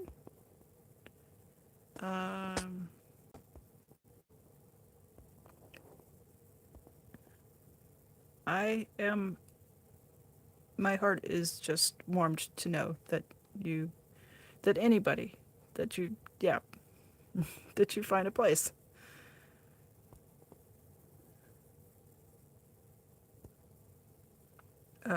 Sophia says, I'm glad I wasn't diagnosed in a time when we were considered broken. I was given the ability to figure it out in the first place instead of being forced to conform. Absolutely. That resonates so much with me.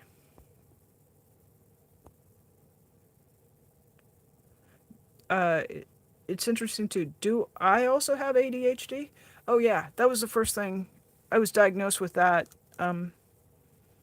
They'd given me an antidepressant and I was still really depressed, and there was a study that came out that said Ritalin, methylphenidate, it's a drug used to treat ADHD, could boost the efficacy of antidepressants. So they put me on that, and all of a sudden my ass settled down. I could concentrate.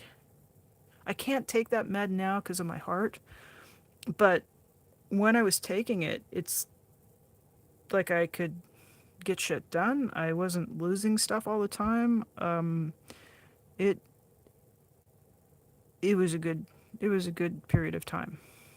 And the doctor went, well, looking at how you are functioning after we give you ADHD medication confirms the diagnosis that I've had. I've been thinking for a while that you were probably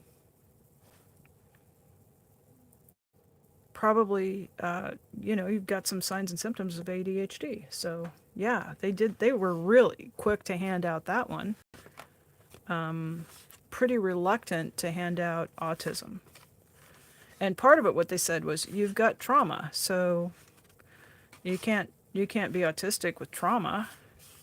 And then they said, well, you're ADHD, so you can't be ADHD and autistic. Now today, we're not there. Thank goodness. So,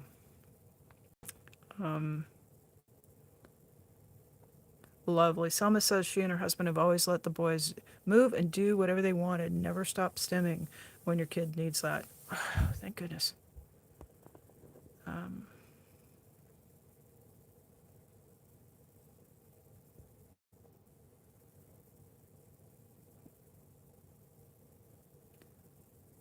Okay. So Maya, was that the comment?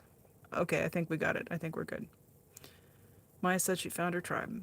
Mom's family, very, very unsuccessfully to turn you into a proper girl and lady, and I always embraced your wild fang side inside. Yes. Yeah.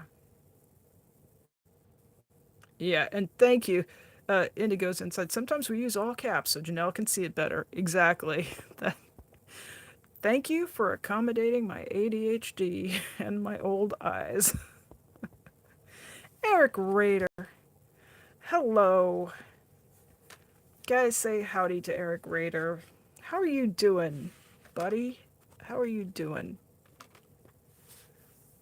Yeah.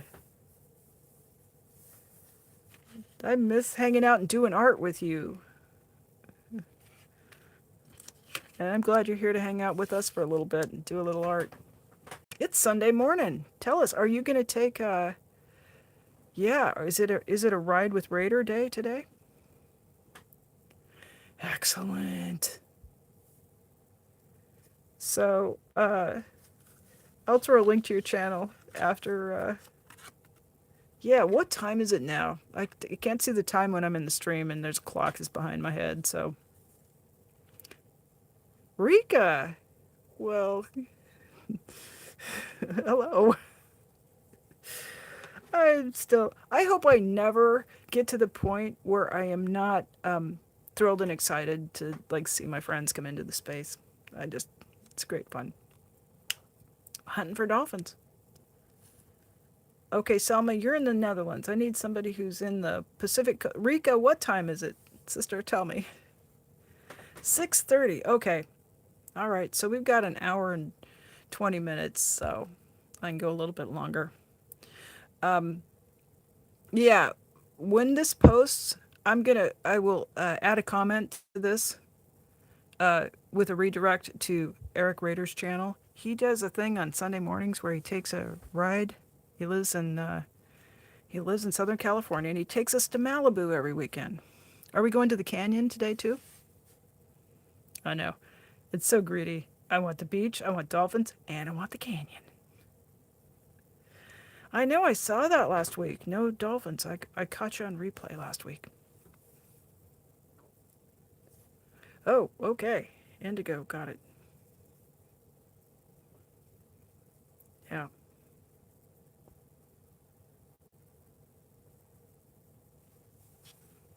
Canyon. Cool.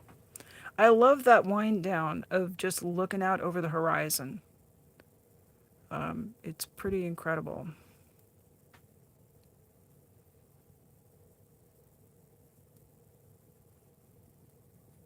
We do. We can't help but not have a blast. So, yeah, Rika, we're jabbering on about late diagnosed autistic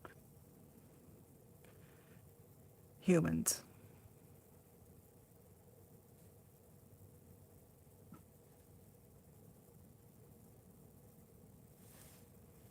And then I get to jabbering with you guys and I forget I'm supposed to be providing some sort of entertainment so that you've got something to watch. So you just got to remind me to get drawing. Yeah. You're welcome, Eric. It's been terrific while you're here. While you're here. It's really been terrific to see you getting out, and Eric has been just stapling the daylights out of flyers all around college campuses. And that project back to school thing was something that I was advocating for in a couple of chats a few months ago. And I said, boy, I think when the fall comes, we need to be out there and educate people about the dangers of cults. And particularly, Eric works to let people know about Scientology.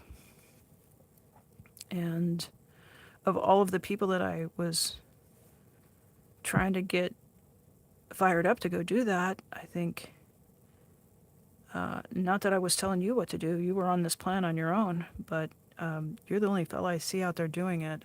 And it's really important work. I don't know that we can get anybody pried out of the cult. Deprogramming, we know from the 1980s and trying to get people out of cults, it takes weeks. You could read Steve Hassan, Hassan, on the bite model. He's a man who was in the Moonies, and his parents had him kidnapped and tried to deprogram him. And it literally took weeks of him being locked in a hotel room. So extracting people is is very hard. Educating them up front and keeping them out, letting them know what high demand groups are and what coercive control can do, how it can wreck your life. That's effective work. It's effective activism. And I just applaud you for doing that. I think you're on the right track with it. And, geez, man, I hope you're proud of yourself because it's good work. Chocolate quilts. Nice to see you. Yeah. Selma. Okay. Are you? Yeah, I don't know. I never know whether people are in here by way of art or by way of the protest community and sptv.space. So, yeah. Indigo's Insights, do you know how to drop a link to sptv.space? If you wouldn't mind doing that, or if Maya wouldn't mind doing that, for anybody who's just here on art and you get a little bit curious about what the other side of what I'm about, activism against high demand religions, sptv.space has a lot of resources and it has connections to other channels that do protest work, activism work, education. A lot of cool people in that space.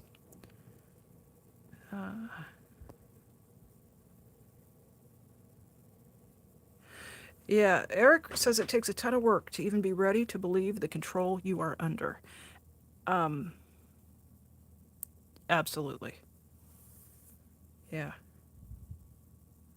And Eric says he wants to show people a zero impact way that they can protest. You set a great example. You do. Yeah.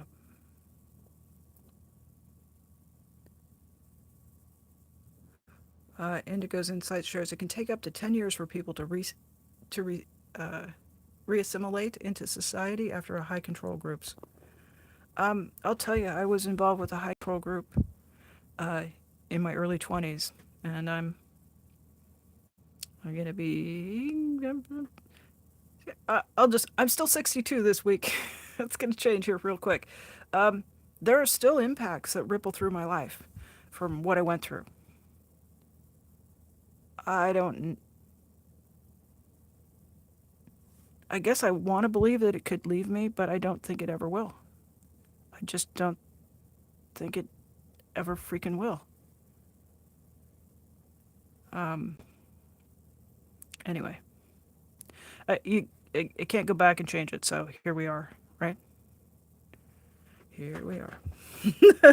I am 29. You know what? I always thought I was 28. When I was a kid, I always kind of felt like I was 28. And then when I turned 30, told people I was when I turned 31, I told people I was 29. And then when I turned 32, I said, "Yeah, I'm 28." And then at 33, I said, "I'm 27." And my one of my friends who is also autistic, he went, "Wait a minute." But it took him like 6 years to do. It took a while. I love that. Yeah. Yeah. So I just that's the news flash. We don't get more mature. We just our bodies age, but my brain's always going to be 28. That's a good year. I just I'm okay with that. Yeah. So chocolate quilts. I don't know if you're throwing that up as a question to me, but that's not something I discuss really. Everybody's got their own. I identify as a student of Buddhism, so that's all I'm going to say about that. Yeah. A PowerPoint presentation that you can get into schools that warns about Scientology and other high control groups. Okay, that's Do you think you can get high school kids to watch a PowerPoint presentation? Oh, that was blunt. I'm sorry. Um, hmm. Yeah, I don't have anything helpful to. Ah, autistic backpedaling. Yeah, I want that to work. I don't know how that will work.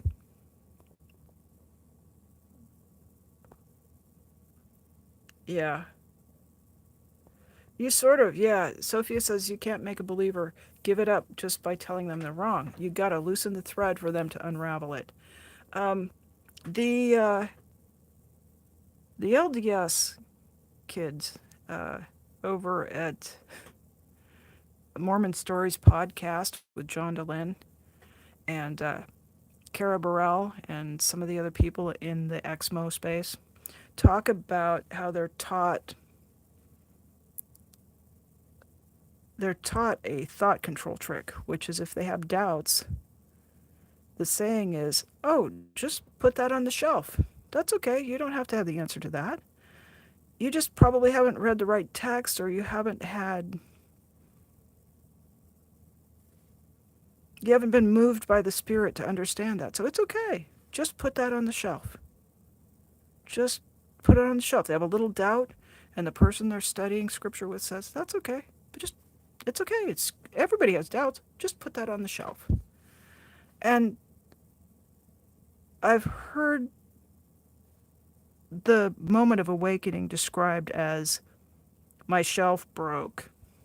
All of it came crashing down. It There was a huge stack on the shelf. I had to build a bigger shelf. One day I looked at my shelf. I love that. The very thing that was a technique for getting people to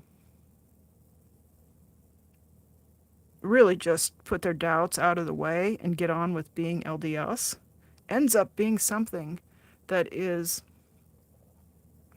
a a visual representation of all of the things that are just not adding up. And that shelf that they've been told to build and stack their doubts on, that coming off the wall and crashing down, that's what opened their eyes. That's what opened their hearts. That's what let them get away from what was for them a place of coercive control. And I'm not saying, I know there's a lot of LDS people out there who they love their faith, they're happy where they are, and I don't want to tell anybody that um, I don't want to tell LDS people that um, what to do. But if there are people in that faith who are having doubts and who are just trying to figure it out and it's not adding up and making sense, you need to meet Dr. John DeLynn. And his name is spelled Dehlin. His channel is Mormon Stories Podcast, and it's really terrific. So, um,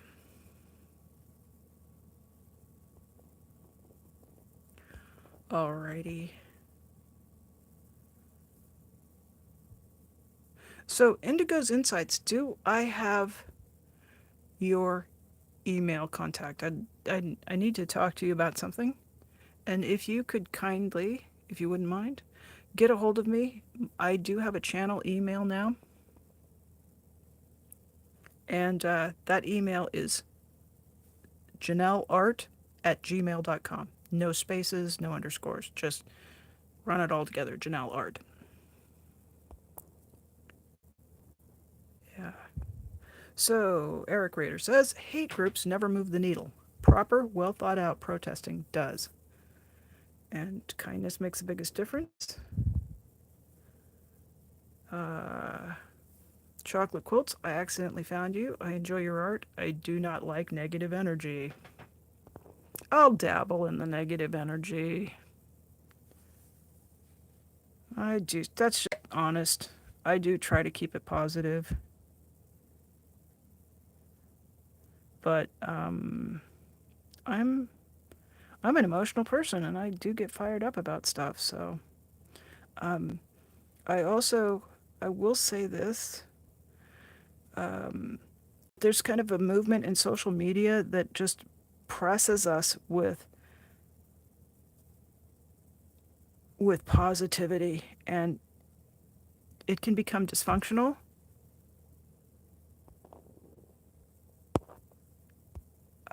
And it's something that it's been labeled toxic positivity. So I I find it I can't take that. It can be destructive to just always have to think that you have to look at the sunny side of things no matter what. So I caution people against toxic positivity. And yeah, I try to keep it upbeat, but we do from time to time just have a little bit of uh, yeah, it gets negative sometimes. Sometimes I just have that kind of a day. We all do, and there's no rule in my chat that we always have to be positive, but I do say that I expect everybody here to be kind. Well, you know what? I don't expect you to do it.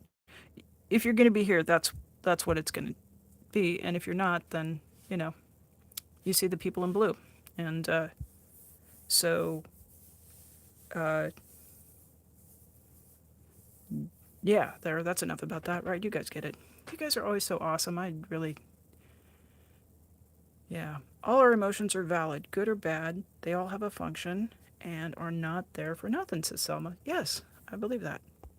Yeah, yeah. Chocolate quilts. That's one of our people who wander through kind of on the regular. I'm always happy to see you in here. Yeah. Uh, Mock says, I will see the upside, but I was always creeped out by the Stepford wife cheeriness. Exactly, right? That's just, it's not human. And we do struggle. Of course, I think we all prefer it if we can, make some sense out of the things we've got to struggle with. But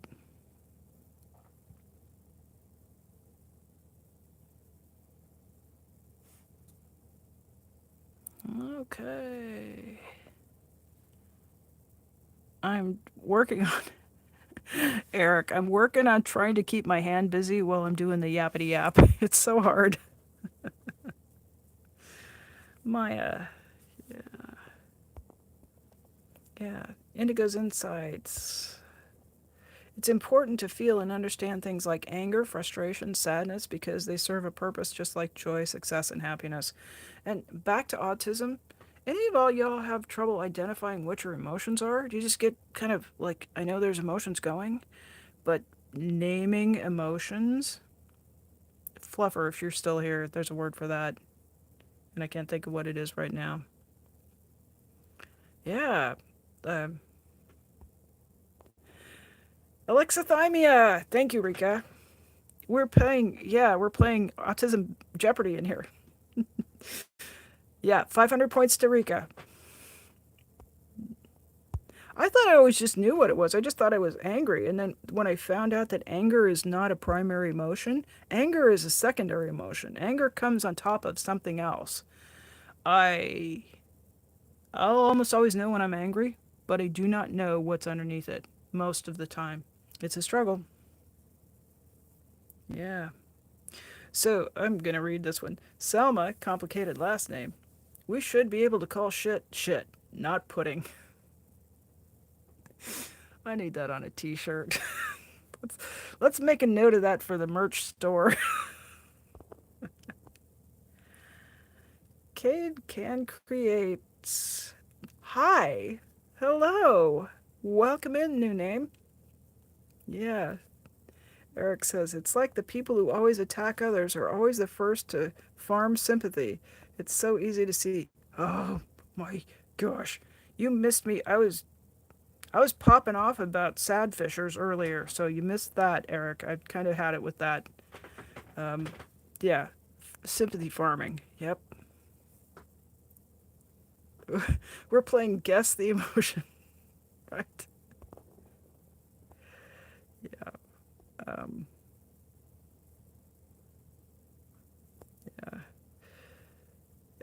Rika says, I'm welcome. Thank you. Thank you. I'm glad to have you here this morning. I have always struggled with it. Toxic positivity is just another BS societal norm that goes against every fiber of your being. Uh, Rika is, I love how you just speak out and you use your voice. She's, yeah. You literally use an emotion wheel every day of your life, and your kids use it too. Uh, I probably need one of those. And that we should put in the merch store too when I get there. Just a little YouTube weirdness here. I hope folks, if you're here and you're watching and you like what you see, I would love it if you would subscribe. I know you in the chat had to subscribe because you had to do that to get in the door. Um, I'm at 230 subscribers and about I think I'm at 24,000 views, so I'm really thrilled about that. And about a third of the way to my watch hours. So if you're watching and you don't mind subscribing, I would love to uh, have anybody who wants to subscribe to my channel. So making progress there. Um, the reason that I'm trying to get those numbers up is when I meet that goal of 3,000 watch hours and 500 subscribers, I can sell merch. So I can put these little rock pictures on things. And if anybody wants to, yeah, to maybe buy some stuff. Or, maybe we can get things like the emotion wheel and put that in the merch store too. I think that'd be just, yeah. So you guys don't actually have to hit the like button because I'm vertical live streaming. All you have to do is touch the screen, boop, boop, give it 2 boops, and that'll give me a heart. Yeah, so, yeah. Guessing emotions is, okay, I'm so, welcome in. You're just jumping in here with the good stuff. Thank you. Oh. Guessing emotions is like Inside Out, but all the colors are gray. Right? It's very... Rika, yes, I love that. When you do it and I get monetized, can I sell it here too? She says she'll make a t-shirt with the emotion wheel. Boy. Put it on upside down so I can just look down on the thing and see it from here. Don't do it right side up for the rest. Just make it so I can. I think that's the way to go on that one. I kind of tell people to say it loud about their feelings if they want me to get it. Yeah. Yep. Yep. Double boop the screen. You do? Oh, you make me blush a little. I like that. I always felt like I was an acquired taste, and I've met a lot of people who were just like, she's a lot. She's too much. She's either like sitting in the corner with a book, or she's telling people how you can do that better if you do XYZ. I tend to do a lot of watching, and then I tend to do a lot of, unsolicited advice giving. So I'm a lot. So yeah. Anybody who says they're like dig what I'm laying down, it's so cool. Yeah.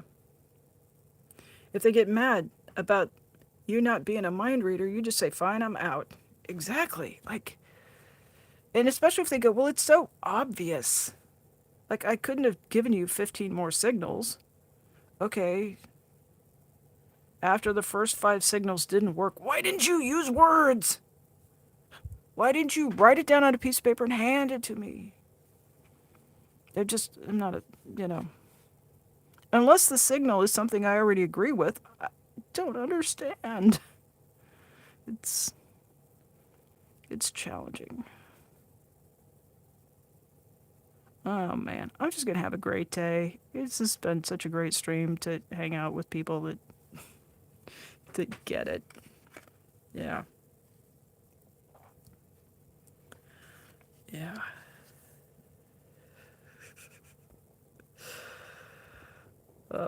Rika says, she's a lot. She's blunt. Yes, check. She's too direct. Uh-huh. a lot of men get to be really direct. Why don't I get to be direct? I guess, I don't know. Um, First of all, I'm a they, them. Secondly, let's just stop there for a minute. Rika, thank you. Thank you. Yeah, my recollection was that you were using she, they. If your pronouns are they, them, pointed out that I like this to be a space where we respect people's pronouns. And so I apologize um, if I misgendered you. Secondly, why do you twist my words if I'm so direct and blunt? That's an excellent observation. That is excellent. Thank you. You guys want a little art show here?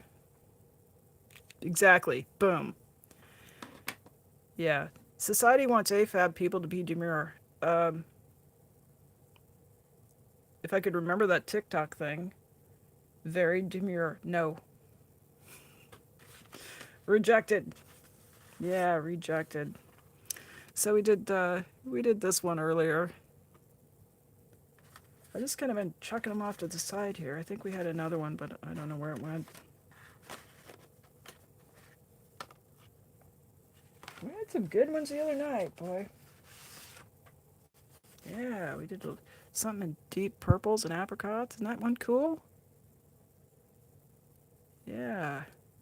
I I go she they, and I just like I don't really know how to fight it. I would think if left to my preferences, I would say I was uh, would prefer to go with they, but then I identify as straight, and then I go. Then people go, well, yeah, but don't you like fellas? And sure. The older I get, the more I wonder. Okay, let's don't open that can of worms. Let's just hold at pronouns. Yeah. Sophia, I usually just react by saying, you didn't expect the German autistic person not to be blunt? You hurt yourself there.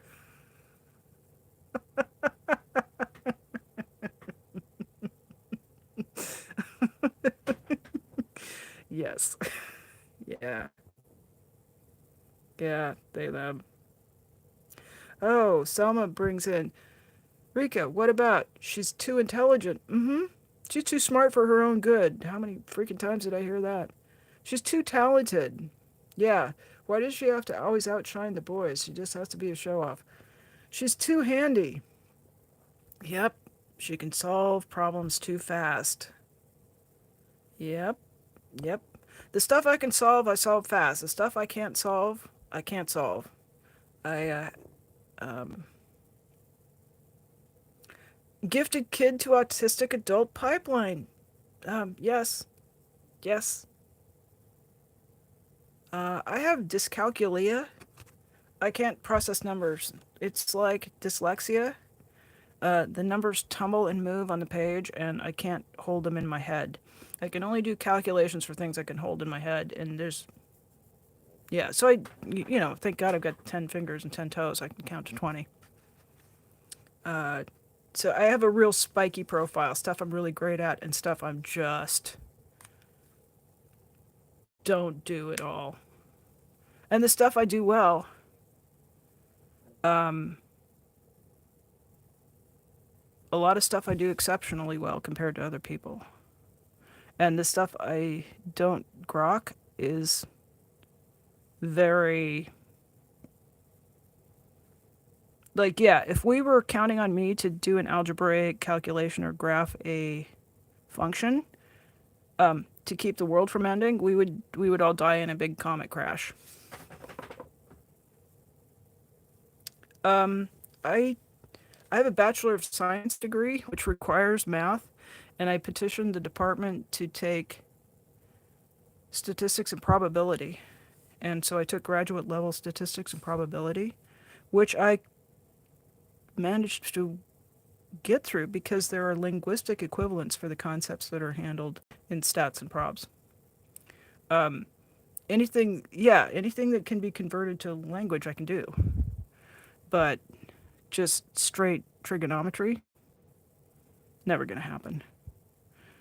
Um, I just dealt with math quite a lot by saying, can't I just pay somebody else to do that stuff for me? And, you know, just went on, did other things.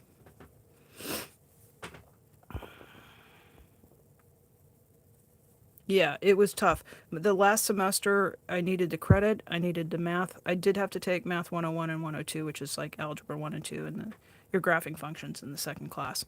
And it was it was really touch and go. I did found out I can actually do math, but it takes me 4 times as long. I literally had to take the class 4 times. Failed it, dropped out, took it pass fail and failed, then took it pass fail and finally passed. So just just had to try a lot. Oh, Rika says, and because of all the too bright, too blunt, you also get told you are an attention seeker. When I'm literally an introvert and wish mostly to not be perceived. Hello? Are, are we? Yeah. But you guys know. Rika and I live about an hour apart. And perhaps we were twins. Although there's an age difference. So, yeah. Yeah, I feel you there.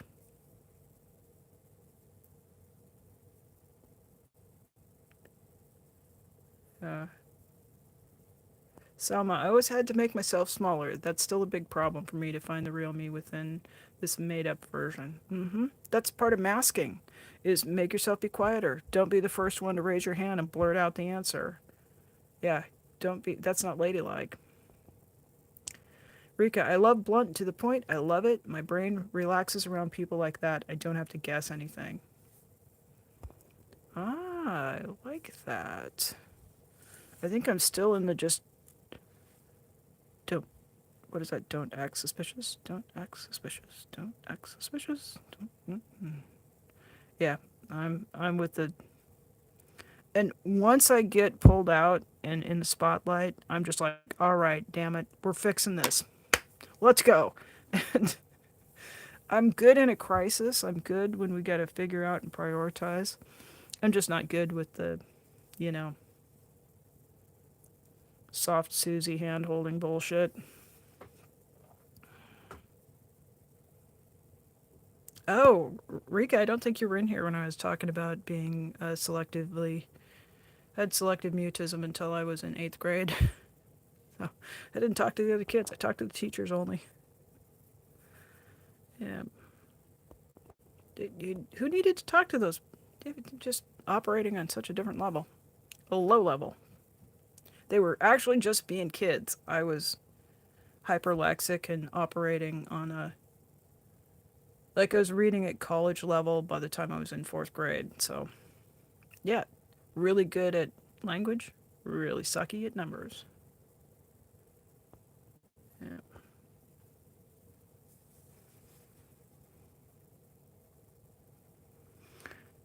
Yeah, well, imposter syndrome is like a definite side effect of being told you're not doing that right. What's wrong with you? Everybody else gets it. Why are you being such a insert obnoxious insult here? Why are you so dramatic? Yeah.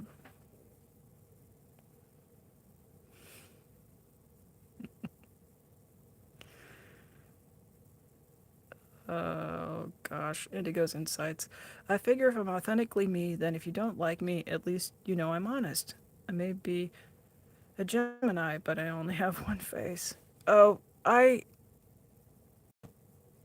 so baffled about people who can be one thing in one space and then you see them in another space and they're behaving differently. You guys, if you're in the protest space, you may know what I'm talking about. And my pattern spotting mind just picks that up and just goes, well, okay. I can't do it. And I do kind of clock people who do that. I I don't know, this may be judgmental of me, and I'm probably not going to apologize for my judgment, but just like be yourself wherever you go. If you fit in, good. If you don't, move on. Um, and I really don't understand the be one way in one space and another way in another space. Just me. Does that resonate with anybody else?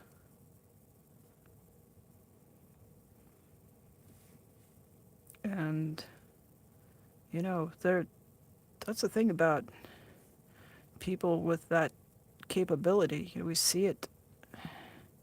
We might not bluntly say, "Hey, dude, what's the issue?" But um, I feel like we detect it and mark it in the pattern grid.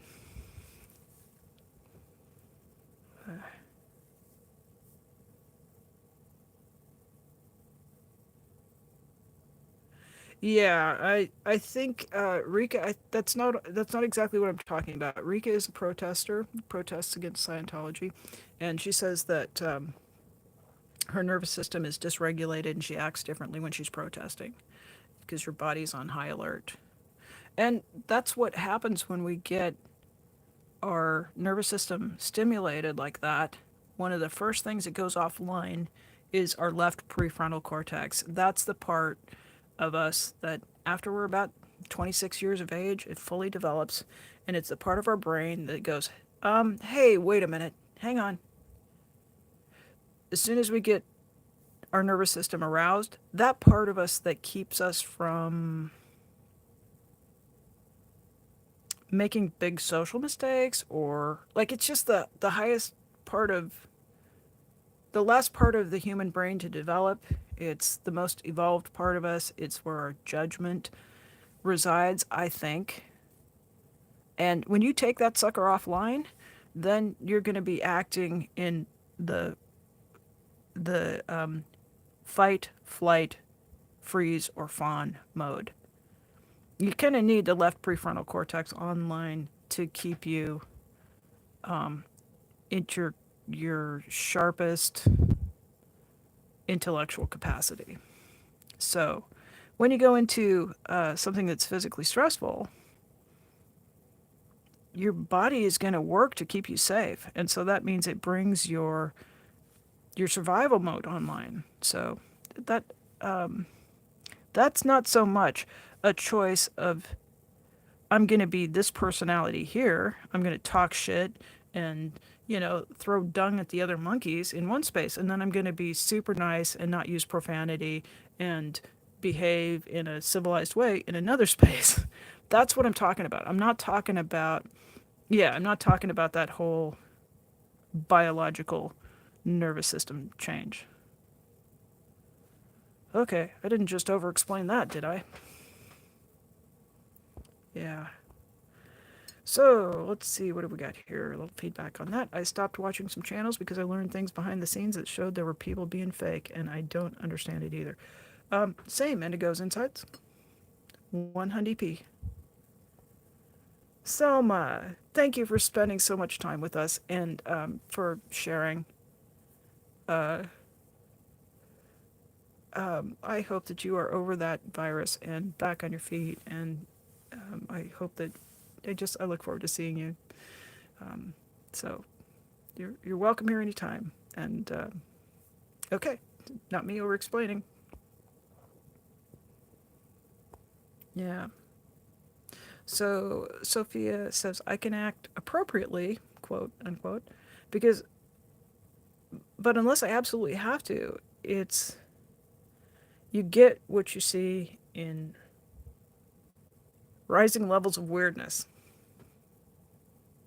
That's a good mix. I like that. There's some balance there. Yeah. Oh, bullied. Uh, boy, the other kids can pick a weird kid out and just make him feel like a bag of crap, can't they? I had the same girl who bullied me from year one of kindergarten to 10th grade, and it ended with a punch in the face, and then they finally went, oh, guess we better stop picking on Janelle. So, yeah, that's very common to people who are later diagnosed Yeah, so Inigo says that I love to hear you had a good teacher. I was bullied, so I threw myself into studying. So my teachers would let me do other things in class, like read, because they knew I would get my homework done. Yeah, I had a librarian who would let me go into the school library instead of go out onto the playground at recess. And that saved me a lot of beatings. Saved me from getting a lot of beatings. Let me clarify that. Yeah. Uh, Survival, yeah. Good. I see that, Rika. Yeah. Yeah. Okay. All right. Yeah. It's a little bit of a difference there. Hmm. Oh, Selma has to still figure out dinner. Oh, it's what I'd love to have the soups, the noodle soups that you can add water to or things in the freezer. Rika, thanks for over explaining because now I get what you're saying. You're welcome. Thanks for letting me over explain. Oh my goodness. I don't know. I've been looking at this one for a minute, I think I just like it all rainbowy without a lot of shadows added into it. Yeah. Alrighty. Let's just put some pretty stuff down here. I'm going to catch up on the chat. We are at 2.5 hours, and so um, I want to wrap this up, and I want to take a little bit of time so that I can go and enjoy writing with Raider, because that's a lot of that's a lot of fun on a Sunday morning.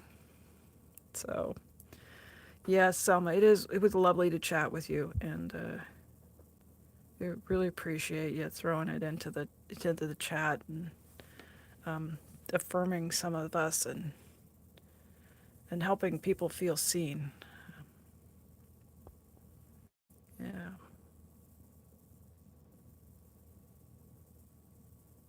love that. Yeah, some cool teachers. I got a lot of people talking about. Maya says she likes it rainbowy too. Yeah, this was one that I got too much paint on. Do you see these little scuffy marks here? So the paper was just totally coated with paint. I guess we have to have a little bit of art talk, don't we? A little bit.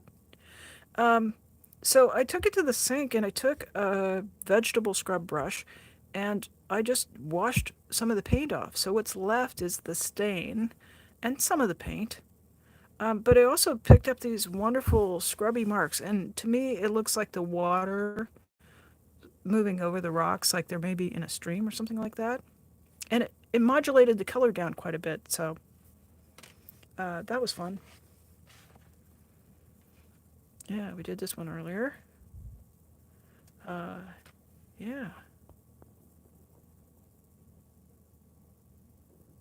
So, yeah. Sophia, when you tell these stories, I also imagine you like doing the acrobatics on the horses. Like, you just, it's just so cool. Yeah, I think we're kind of into some older ones here. This was from a couple nights ago. Thank you, Sophia. I I really enjoy making them. I enjoy sharing them, and I just love that it's a cool excuse to hang out with folks and get to know people all over the world. Pretty cool. Do, do, do, do, do. It's like if you didn't think I was autistic before you saw the 75 little squares of rocks. Yeah, it's kind of my hyper focus right now, and I kind of thought by this time of the year I would have moved on to something else, but there's still colors to put together, and I think we're still having fun with pebbles. So who thought you could make a YouTube career out of drawing circles on paper? What the heck? Give me the finger. Please give me the double boop, you guys. The blue is pretty. This one?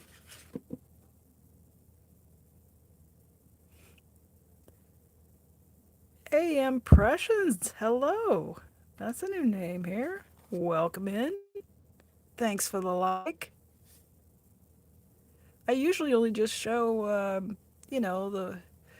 the drawings that we have been working on during this live stream, but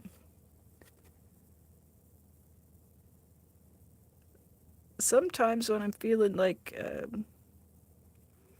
it just makes me happy to just sit and look at a stack of these. They're kind of like mindfulness affirmation pebble drawings. Yeah.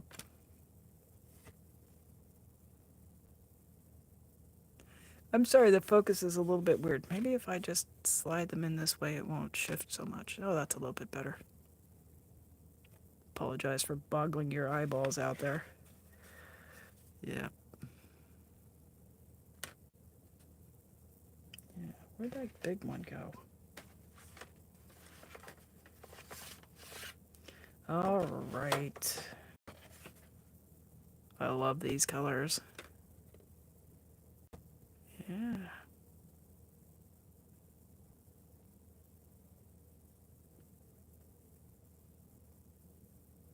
Yeah, Rika, let's see. Yeah, would you mind popping me an email? It's at janelleart@gmail.com. And it's JeAnelleart. So there's those guys. I'm gonna give you a tour of the last. I did a full painting of some rocks with some amethyst. Just went with amethyst purple down in here, and turquoise, and maybe something that looks like sodalite here. So it's a little hard to get this whole thing in on this live stream, but I do some paintings of just groups of rocks as well. So, alrighty, guys, gals, and everybody in between. I was doing so good until I got there, wasn't I? Ay, ay, ay. Yeah. Alrighty. It's okay. And Indigo, yeah, I'm gonna pull that out because I don't really want it broadcast. I'm kind of keeping it a little bit low key. I know if people are gonna have to work at it to get it, and so I'm still trying to decide how I want to disseminate the email address. So there, which is, yeah, get a hold of me because there were a couple of things I needed to give you a heads up on. Yeah, so Irish Smart autocorrection is a menace. It changes my name on text to Mary. I have a sister, Mary, so it's rather confusing to your poor mom. Yeah, it does it to me, my own stupid phone. Yeah, it is a menace. I do agree, it's a menace. Thanks everybody for coming in. This was just a really delightful one for me. They almost always are. But I'm just got a big smile, and I'm so glad to spend some time with everybody. Thanks for the likes. Thanks for the subscriptions. Thank you very much for spending time with me. Maya, sorry for the big noise there. Just crashed my palette. Maya and Indigo's Insight, thank you too for moderating. And I really appreciate the time that you spend with this. I know you've got to kind of keep your eyes on the chat, and it's a little bit of a challenge because you don't get to enjoy the live stream quite as much, or you enjoy it in a different way. And I understand that, and I appreciate you very much. Everybody who's watching, replay crew, If you're lurking, if you drop a comment, I appreciate you all. And we're going to wrap it up from here, and I will see you on the next one. Bye, everybody.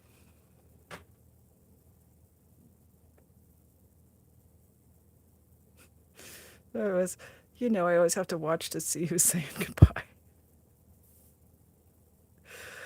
Bye. I don't think I can stretch it out enough. All right. Oh, and make a little art. Take some time and make yourself a little art today. Now I'm really out. Bye.